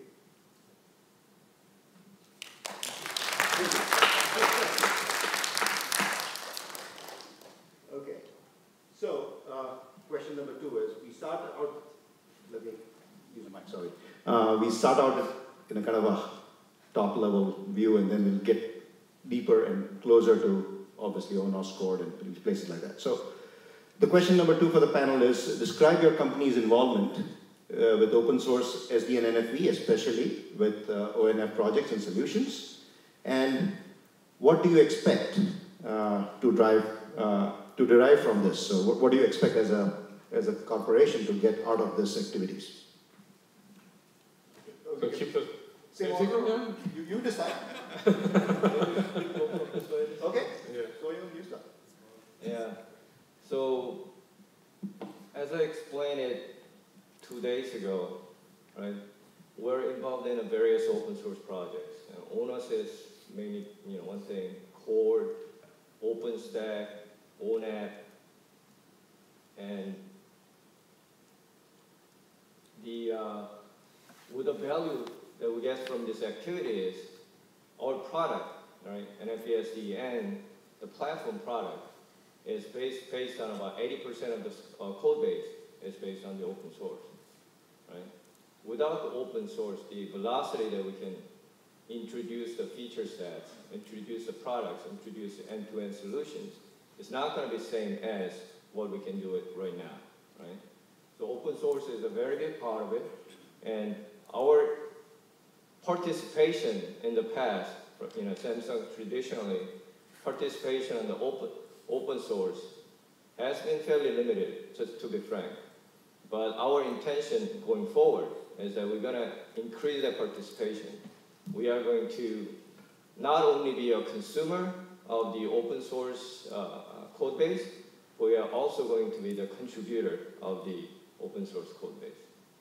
But wouldn't you say that you are maybe one of the biggest consumers of open source with your consumption of Android? Yeah, I mean, if you look at the overall Samsung Electronics, yes, because Android is part of it. But even if you look at the just network business unit, which is where I'm from, right? The amount of open source that we consume is substantial. In many cases, that people don't even realize that they're consuming the open source. You know, for example, Linux, people just use it Linux. They don't even think about that it is open source, right? So when I said that we have a code base at 80+% is open source, that is not even counting Linux. Fair. So if you count the Linux, it goes much higher. Very good. Thank you. Well, for this activity, open source activities, we want to make our enterprise open by software. And when we want to open, we want to make it, we want to combine each components, each functionalities as much as agile as possible, so that we can provide to our customers what they want. So in that case, it is very important to integrate each component together, and it must be operable as well. And so it is important in these open source activities, we want to make sure that they are interoperable and they can be integrated well, and interfaces are well operated. Yeah, that's what we expect to this open source community. So, and did you, can you specifically talk about the ONF projects and what you want to get out of them from this community? From the ONF community or the yes, ONOS community? from here, so I want to, each organizations and each companies contribute their own open source. And we want to make sure that those open sources integrated well and they work together. So in ONF and in ONOS community, I want to test together to show that those components are integrated well and operated well.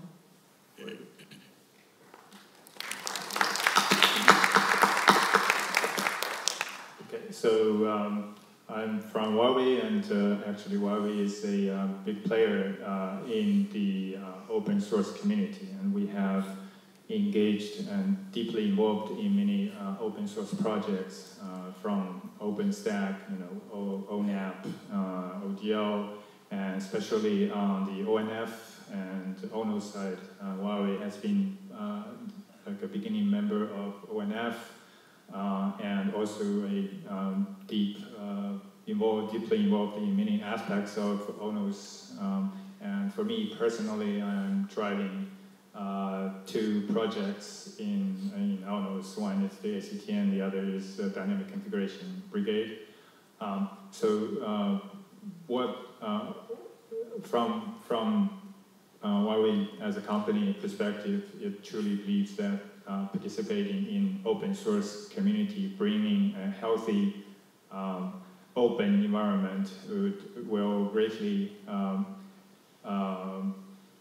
foster innovations and help to find out very interesting solutions and that can satisfy our customers' needs. And the value of open source, there are several aspects, right? First is with open source contribution. Basically, open source contribution is bilateral, meaning that while we contribute into open source community, into open source projects, and also on the other side, we also benefit from making use of open source solutions and open source projects, and we'll take whatever value, whatever part we believe appropriate, and put it into productize the solution which satisfies our use case. And On the other side, with open source projects, one can actually help with the factual standardization of many industry standards. For example, the ACTM project that I was driving actually greatly helped push the models being standardized in IETF and has created a great reference implementation, which makes the standards in a much better position to meet the real demand. Yeah. Thank you.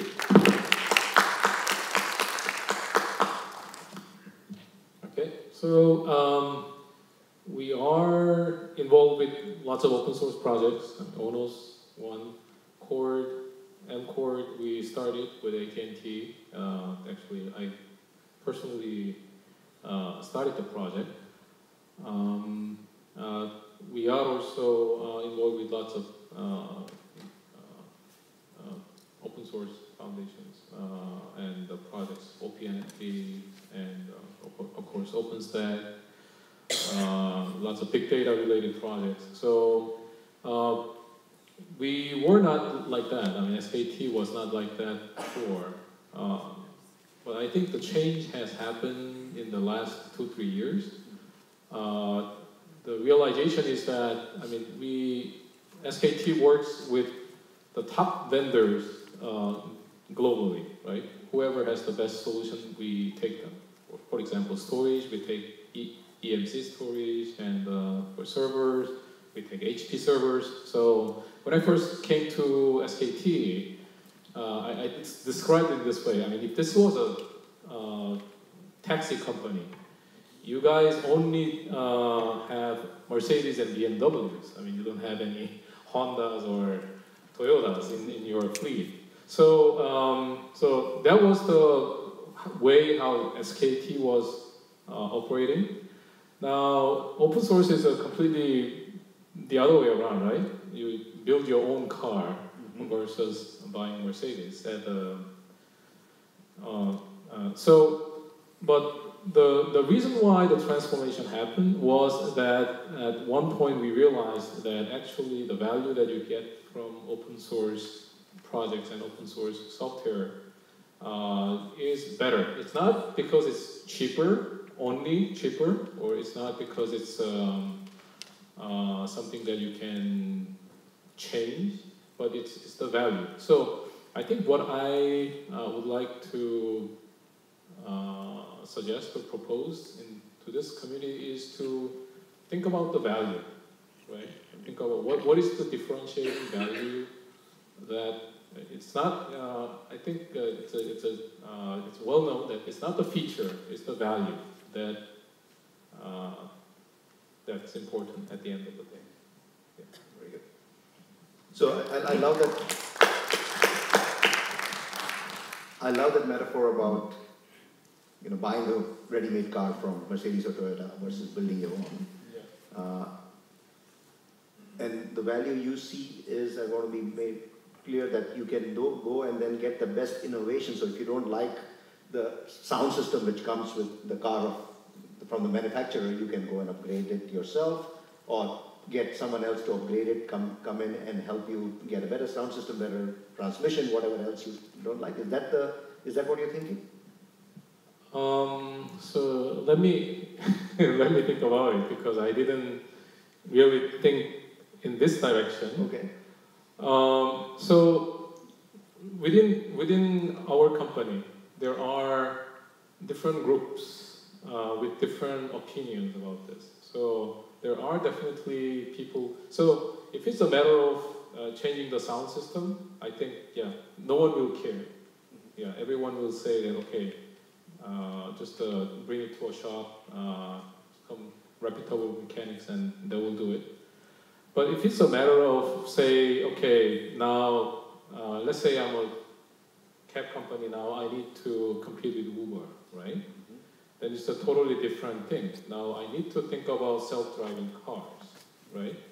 And getting self-driving cars from maybe we can wait and say Audi announced that okay, so new A8 is a level 3 self-driving, so we can do that, or maybe we can try to look at some Chinese companies like Too Simple. They have L4 self-driving demo plan by end of the year. So now it's a very complex scenario, as you can imagine.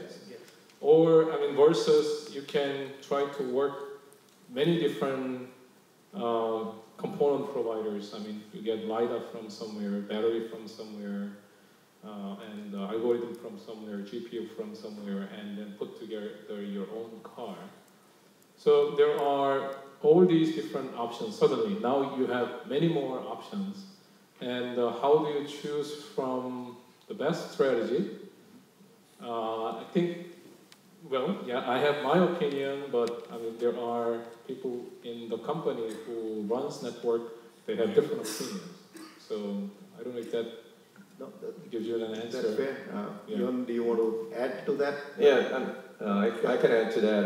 I think I probably didn't answer the second part of the question as well, so let me add to that. And I think, you know, it's kind of interesting because we have two service providers here, two vendors. Vendors providing, giving an answer or response from the vendor perspective, and service providers giving a response from like consumer perspective, right? So let me, you know, twist a little bit or change the angle a little bit, give an answer from the open source community perspective. I think, you know, Samsung, obviously, expectation, the value that we expect to get is the productization of the technology that is available from the open source community and bring that together as a product or solution. But from the community perspective, I think that this is a very nice platform. It's an excellent platform to advance the technology, right? It starts out with a small group of people that just happens to work on something because that's what they needed. And they start sharing with other people, just as the OpenStack group, right? Sharing other people, and the pace of the progress from that point on, it can become exponential, right? So from the community perspective, I think that is the value that I think we need to look for. Right? Thank you. Anyone else wants to add before we go to the next question? Asim, I have a follow-up question. Oh, follow-up already. Please get to the mic. Thank you. So I'm Shang from AT&T. I'm the product owner for the Volta project. Just in case the distinguished guest will be leaving before the afternoon, so I'm asking my question now. My session will be in the afternoon. So the Volta project is the VOT hardware abstraction. We sort of regrouped that back in May timeframe to make it as an open project and invite different vendors and service providers to come to the project. So I'm formally invite the 4 distinguished guests to participate our VOT project. But one trend I've seen so far is most of the progress, at least on the access side, is on the 5G or more mobility-related product or the global SDN infrastructure-related work. What's your point of view on, especially for Korea, South Korea? I believe your fiber deployment probably one of the top among the world. So what's your position regarding to bring in SDN NFV to your fiber network? Doesn't matter whether it's a GPON or XGS-PON or EPON. So I sincerely invite your participation, and I would like to see what's your view regarding to putting the SDN NFV on the wireline consumer spaces. And we have 2 major suppliers here on the stage also. I would like to hear your input. So we'll start with KT and then go to suppliers. Is that okay, Sean? That'd be great. Okay. KT, SKT, and then the suppliers. Okay, for your question is for wireline part, and as you may know, and I think it is the same situation for the operators. And in wired area, there are so many legacy equipments, and the operators of those parts are very conservative.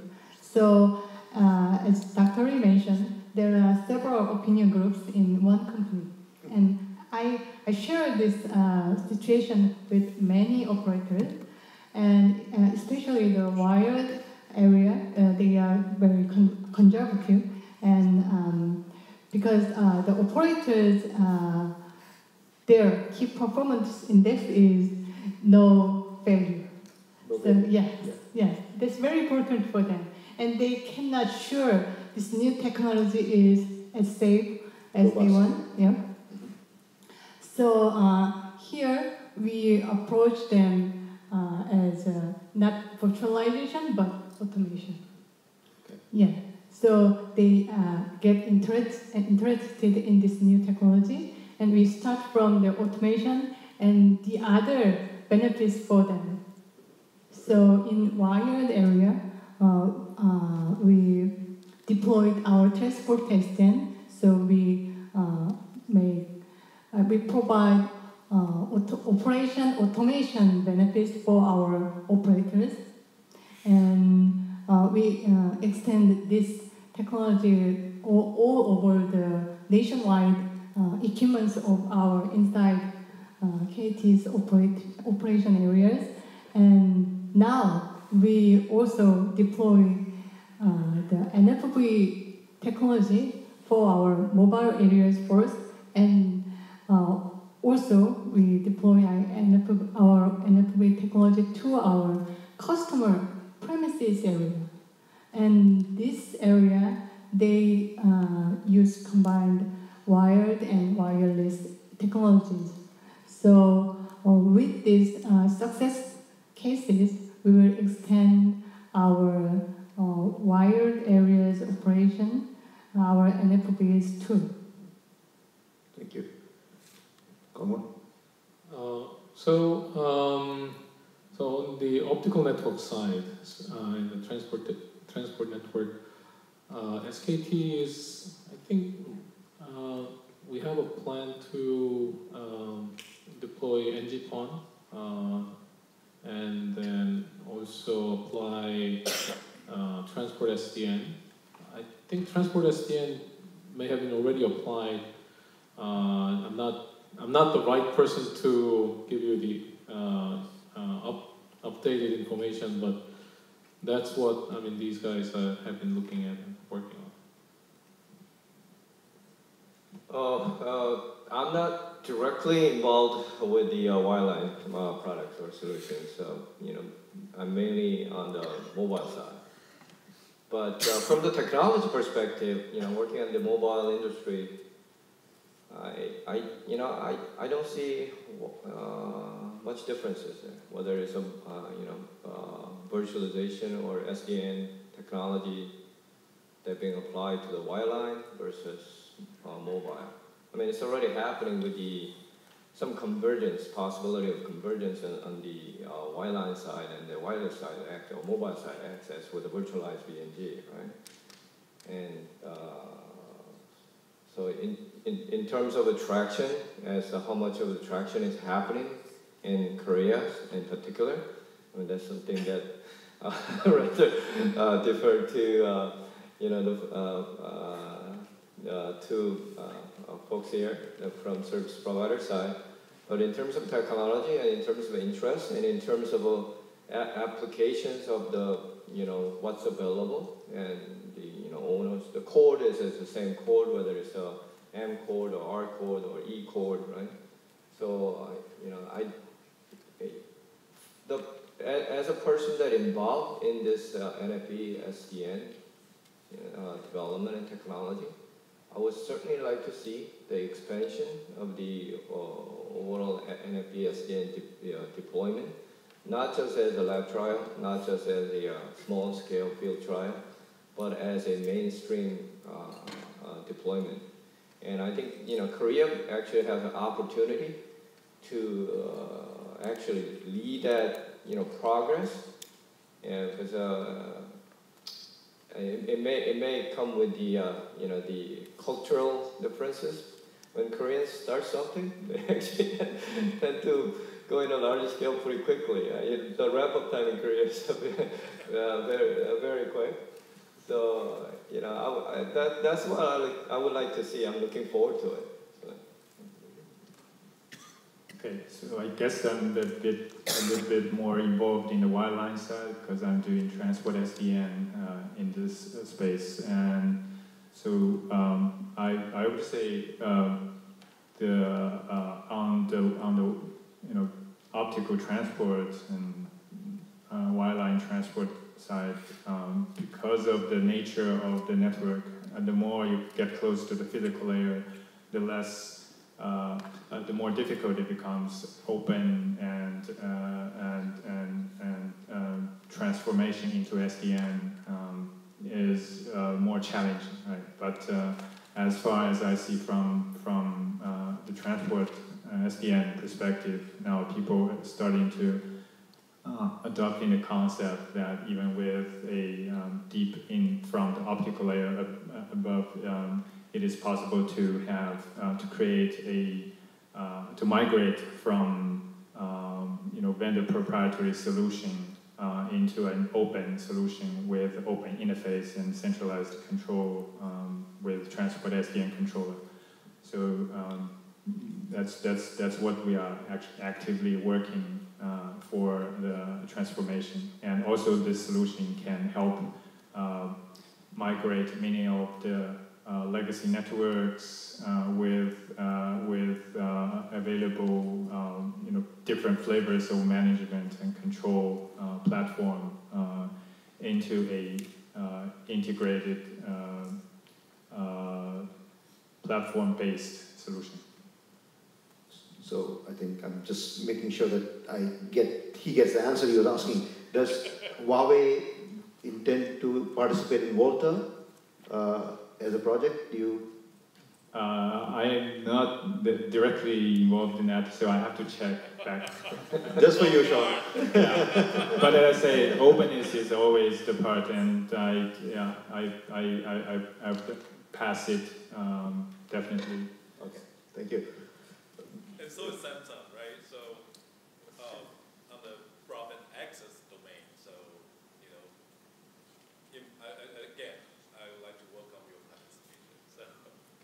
Right. Yeah, if you're referring to a mobile access, yeah, we can certainly discuss about it. But in the wireline side, at this point, we're not in that, you know, business or solution. But makes sense. Yeah, that's why I didn't pick on him as much. Fair. Let's move on. I'm looking at the clock, which is behind the speaker. Okay, 20 minutes, good. So now this is a question for you to ask the community. How can the ONF community, all of us here, help you deliver more value to your customers or to your organization? That's the question, and we'll start with SKT this time. Well, I don't know. I think this is not the question for us. I think this is the question that ONF community should ask themselves, how to deliver more value to the service providers and the vendors. So let me rephrase the question then to make it clearer. What would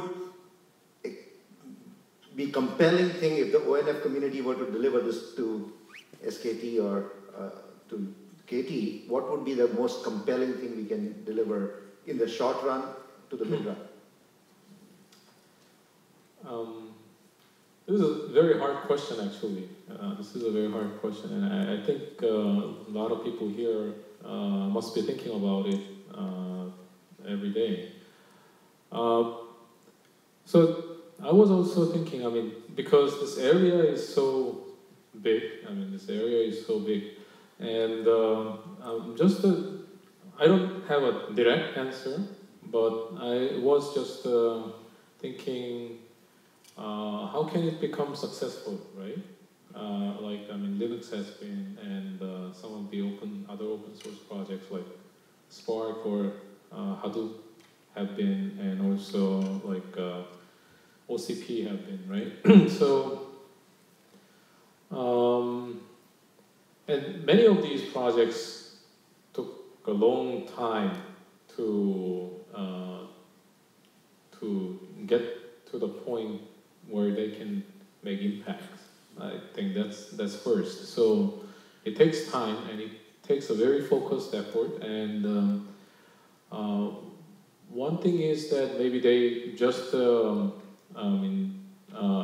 pick just the one big problem and just try to solve, just to follow through completely.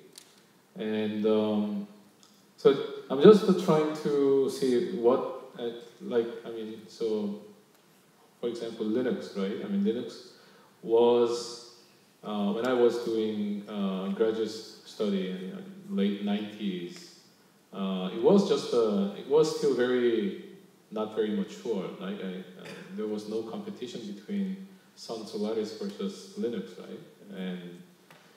But now everything has changed. After 10, 20 years, everything has changed, and there are companies actually that can make substantial money out of that open source project, right? Red Hat, Verantis, and all these Canonical. So I want to see this ONOS and core project to become like that, and the impact can be quite substantial in the sense that it's going to connect everything. Now, the thing is now, so what is the main differentiating value? That is the thing that we need to think very hard and just stick to it. Fair. Yeah. So, at the risk of leading the witnesses here, I'm going to ask both to the service providers. The community also includes the vendors who are sitting here, or the audience. Yeah. So what do you want from them? That's another way of looking at this question. The community is not only the developers and the ONF core platform team. What do you want from them? I'm just leading the audience, so maybe you want to answer those questions. I want interoperability between multi-vendor solutions.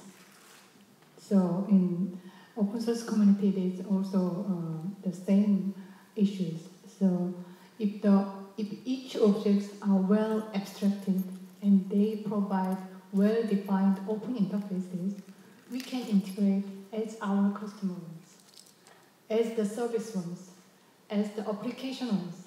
But if they are not interoperate well, we cannot provide anything. Yeah. So that's what I want to this community. Very good. I think this may be an easier question for vendors. Than the, it's always easier to try to sell it than, Yeah, I think this probably answers different, depends on what part of the community that we're asking this question about. To a ONF, the leadership community, what I would like to see is that we would like to have a more, opportunity presented, connecting between the consumer service providers and the vendors in terms of promoting the use cases, in terms of promoting the trial and promoting the post-trial. And what would I like to request to the service provider side of the community? Certainly, we would like to see this use cases such as M-Core, our core, not just sitting in the lab, but actually getting to the commercial deployment and increasing the footprint of the deployment. I think in Korea it's actually probably better. My personal opinion is that in terms of overall deployment status, but I think we still have a long way to go to become this SDN and FB to be a mainstream deployment.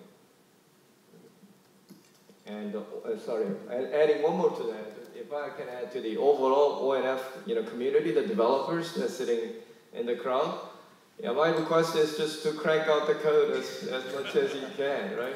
And crank out the good code, not the buggy one. Good. Guys, come on. That's your call to action. Yeah, so as a vendor, I heard a lot about interoperability testing. Yeah, we take this input, and actually we are actively working on making all the products and solutions interoperable with commercial products and with the open source solutions. And what I think, like the ONF community and open source projects, especially in ONF, could help with is, and of course we, as open source contributor, would be part of that, making the goal happen, is so we should really consider the value of new initiative, new projects in the open source projects, and one is it should create a unique value, not just a replica of commercial solutions. Like say, okay, in some parts it's necessary, like protocols and stuff like that. It's necessary for those to exist in open source projects, right? But more over is we should create projects which has unique value that has advantage over commercial solutions, for example. And another thing that the community could help, or we could work together with the community, is to push those especially customer, to adopt open source solutions, to put it into lab trial, part testing, and those can actually prove that the open source actually creates value and address the needs for customer. Interesting. I heard something and I want to make sure that I heard it right. You said that from the ONF community perspective, you as a vendor would like to see things which are unique, different than what is already being done today, and just not replicate that in a virtualized open sense. That's what I heard. So we think of this a little differently. We think of this, at least from the ONF leadership and the board perspective, we think of this as we are creating what we consider non-differentiated intellectual property, which is shared by all the users and consumers, and that's why it's called a platform. That's non-differentiated by definition. 80% of what vendor X does and vendor Y does is very common and is non-differentiated. Where we really think that vendors can focus more and really differentiate and monetize their efforts is by creating that other 20-30% which is differentiated. So maybe you see what I'm trying to say? That we are thinking that we are in fact creating which is the stuff that you don't need to repeat again and again. You don't need to create a different way of automation. You don't need to create a different way of controlling a switch. You don't need to create a different way of controlling RRU or BBU. There's a standard interface which automatically works because it's standardized, it's interoperable by definition because it's written to XLAN, OpenFlow, what have you, right? But then Huawei's, Samsung's, Cisco's of the world can take that as a platform and build their VMFs and their services which scale, do amazing things for AR, VR, connected cars, all of those things, which are totally proprietary and which can be sold for billions of dollars. That's what we're thinking. But I like your 80-20 thing. You like the 80-20, good. Okay. Anyone in the audience wants to add to that? Because this is maybe a key difference which we think at the community, and we preach the community to kind of think about versus what was just discussed. Okay. Yep. Go to the microphone, please.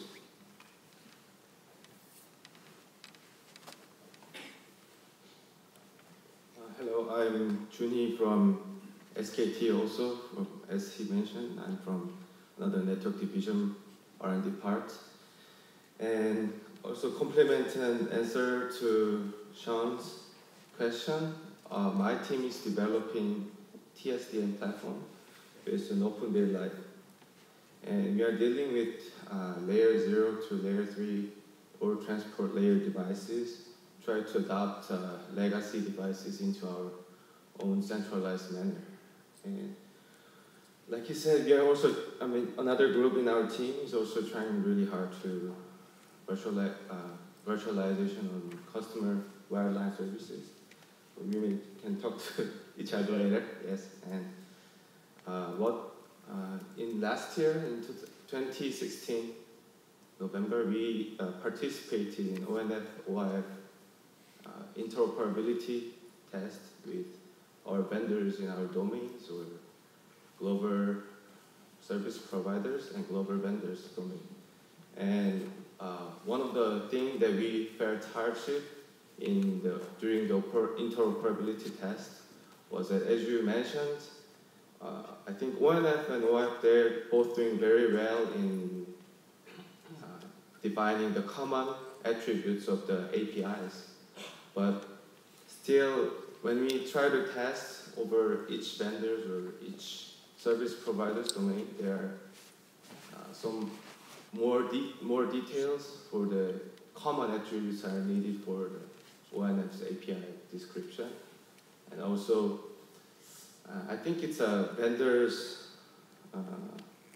own advantage on making their own devices, but still there are, I think there's a hardship on each vendor's devices to completely follow the guides that ONF and OIFs are given to the vendors. So I think one of the things that we are asking ONF and OIF members to follow up is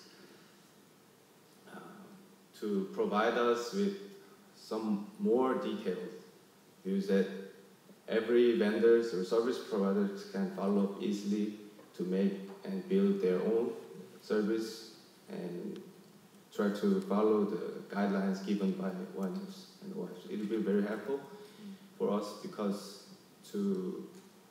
in managing our own domains and also trying to setting up lab or really POC environments between other global service providers too. No, thank you for your comments. Can I add to that? I think he brought up an interesting point. We found a similar situation as well. We test multiple data center switch products that are coming from the different vendors, and they all claim that they support OpenFlow a certain version. And what we found out that it's not all the same. Some does better than the other. And so what we have done, we end up creating the automated tool, the validation tool, that integrates ONOS as the kind of validation platform to run the OpenFlow protocol, such that we can validate different switches. I think we are willing to put that as part of the ONOS community, but as what he brought up, I think we do need more active participation from different angle as well, more such as the hardware vendors, right, and providing the standard-based or the OpenFlow-based in particular products, and that's gonna help the overall community that uses ONOS, or it could be ODL in some cases,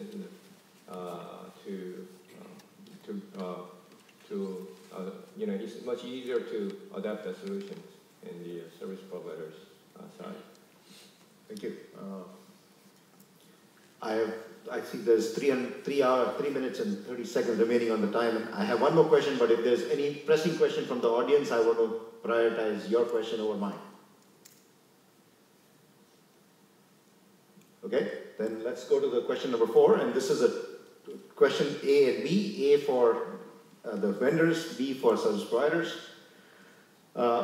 for the vendors, let's start with the vendors. What would drive higher level of contributions to ONF by your company? So this is changing the thing. How can you help the community and the ONF projects do more?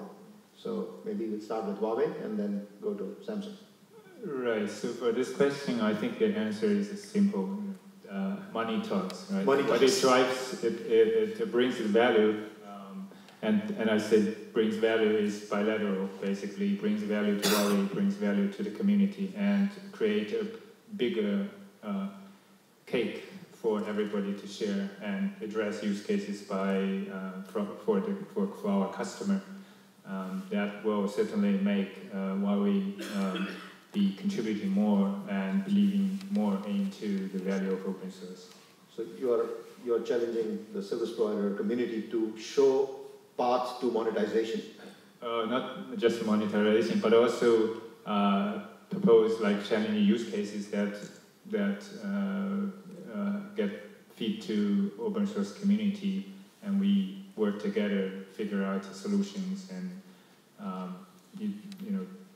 have a common platform, and also bring this integrate this into commercial products. Very good. Samsung, do you want to add? Oh yeah, I mean, we'd certainly like to see the increased level of deployment, right? Going from the lab trial to the actual deployment. I think that is going to help the overall involvement from the vendor side to the open source community. And also, I think it's many of the companies, I think, so they're struggling to find out what the right business model is going to be, right? People, initially people start contributing or adapting to the open source just because it is a new technology and they can get things started quickly. But at some point there need to be a business model established around it. Especially, we are working for a company that looks for profit, right? And I don't think many companies actually figured this one out well, and that probably includes us, right? So it may not be a community issue. Certainly there are some community can help with the overall situation, but it could also be the every participant, in our case, the vendor side, they also need to come up with the right business model to move this forward. So I think the same for Huawei, right? As we evaluate the open source projects, one of the most common questions it asked is, are any of our customers interested in this project, in this work, right? Good. Okay. Sorry, you were to add something? No.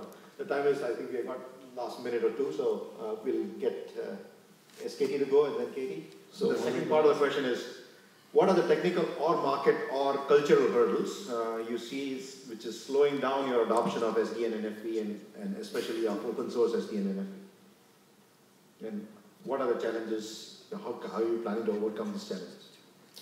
So, like I said, we are already, trying it hard, and we are, evaluating the technology and trying to adopt it where it makes sense. I think there are a few challenges. One is that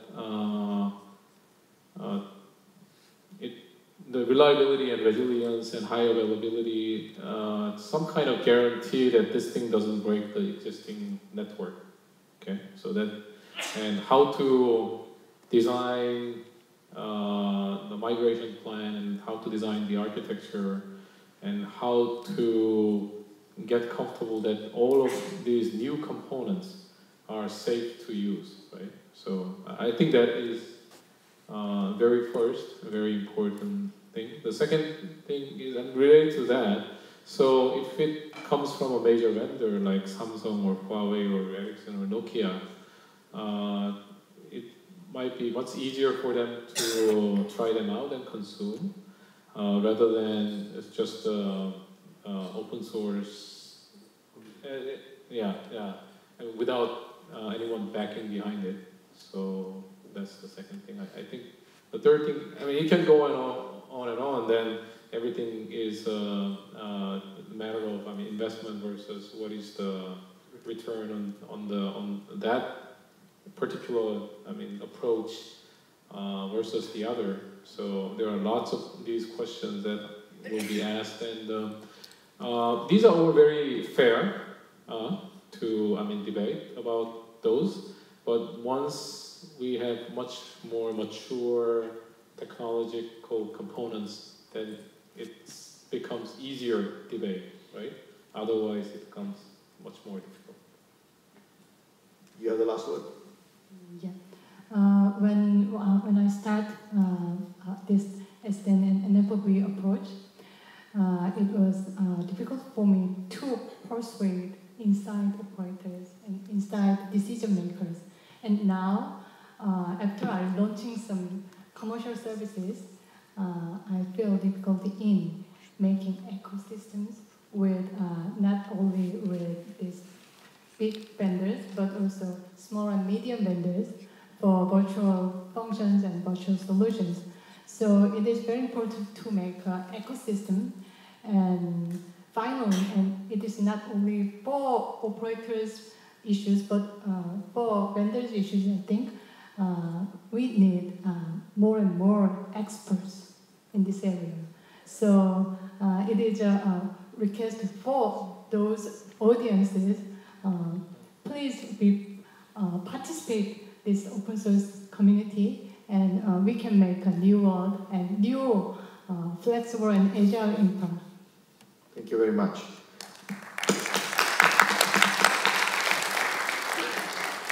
Okay, thank you. I think we'll stop at this point. Thank you again for attending. Thank you again for the panel for the candid answers. All right, thank you very much, Asim, for moderating, and thank you again, all panelists. Okay, so lunch is now. Lunch is a little bit shorter today, so please make sure to walk towards the cafeteria right now. One quick reminder also that we have this lucky draw ticket that you can put in the box at the registration desk. We have a very big surprise for the winners, so make sure you put it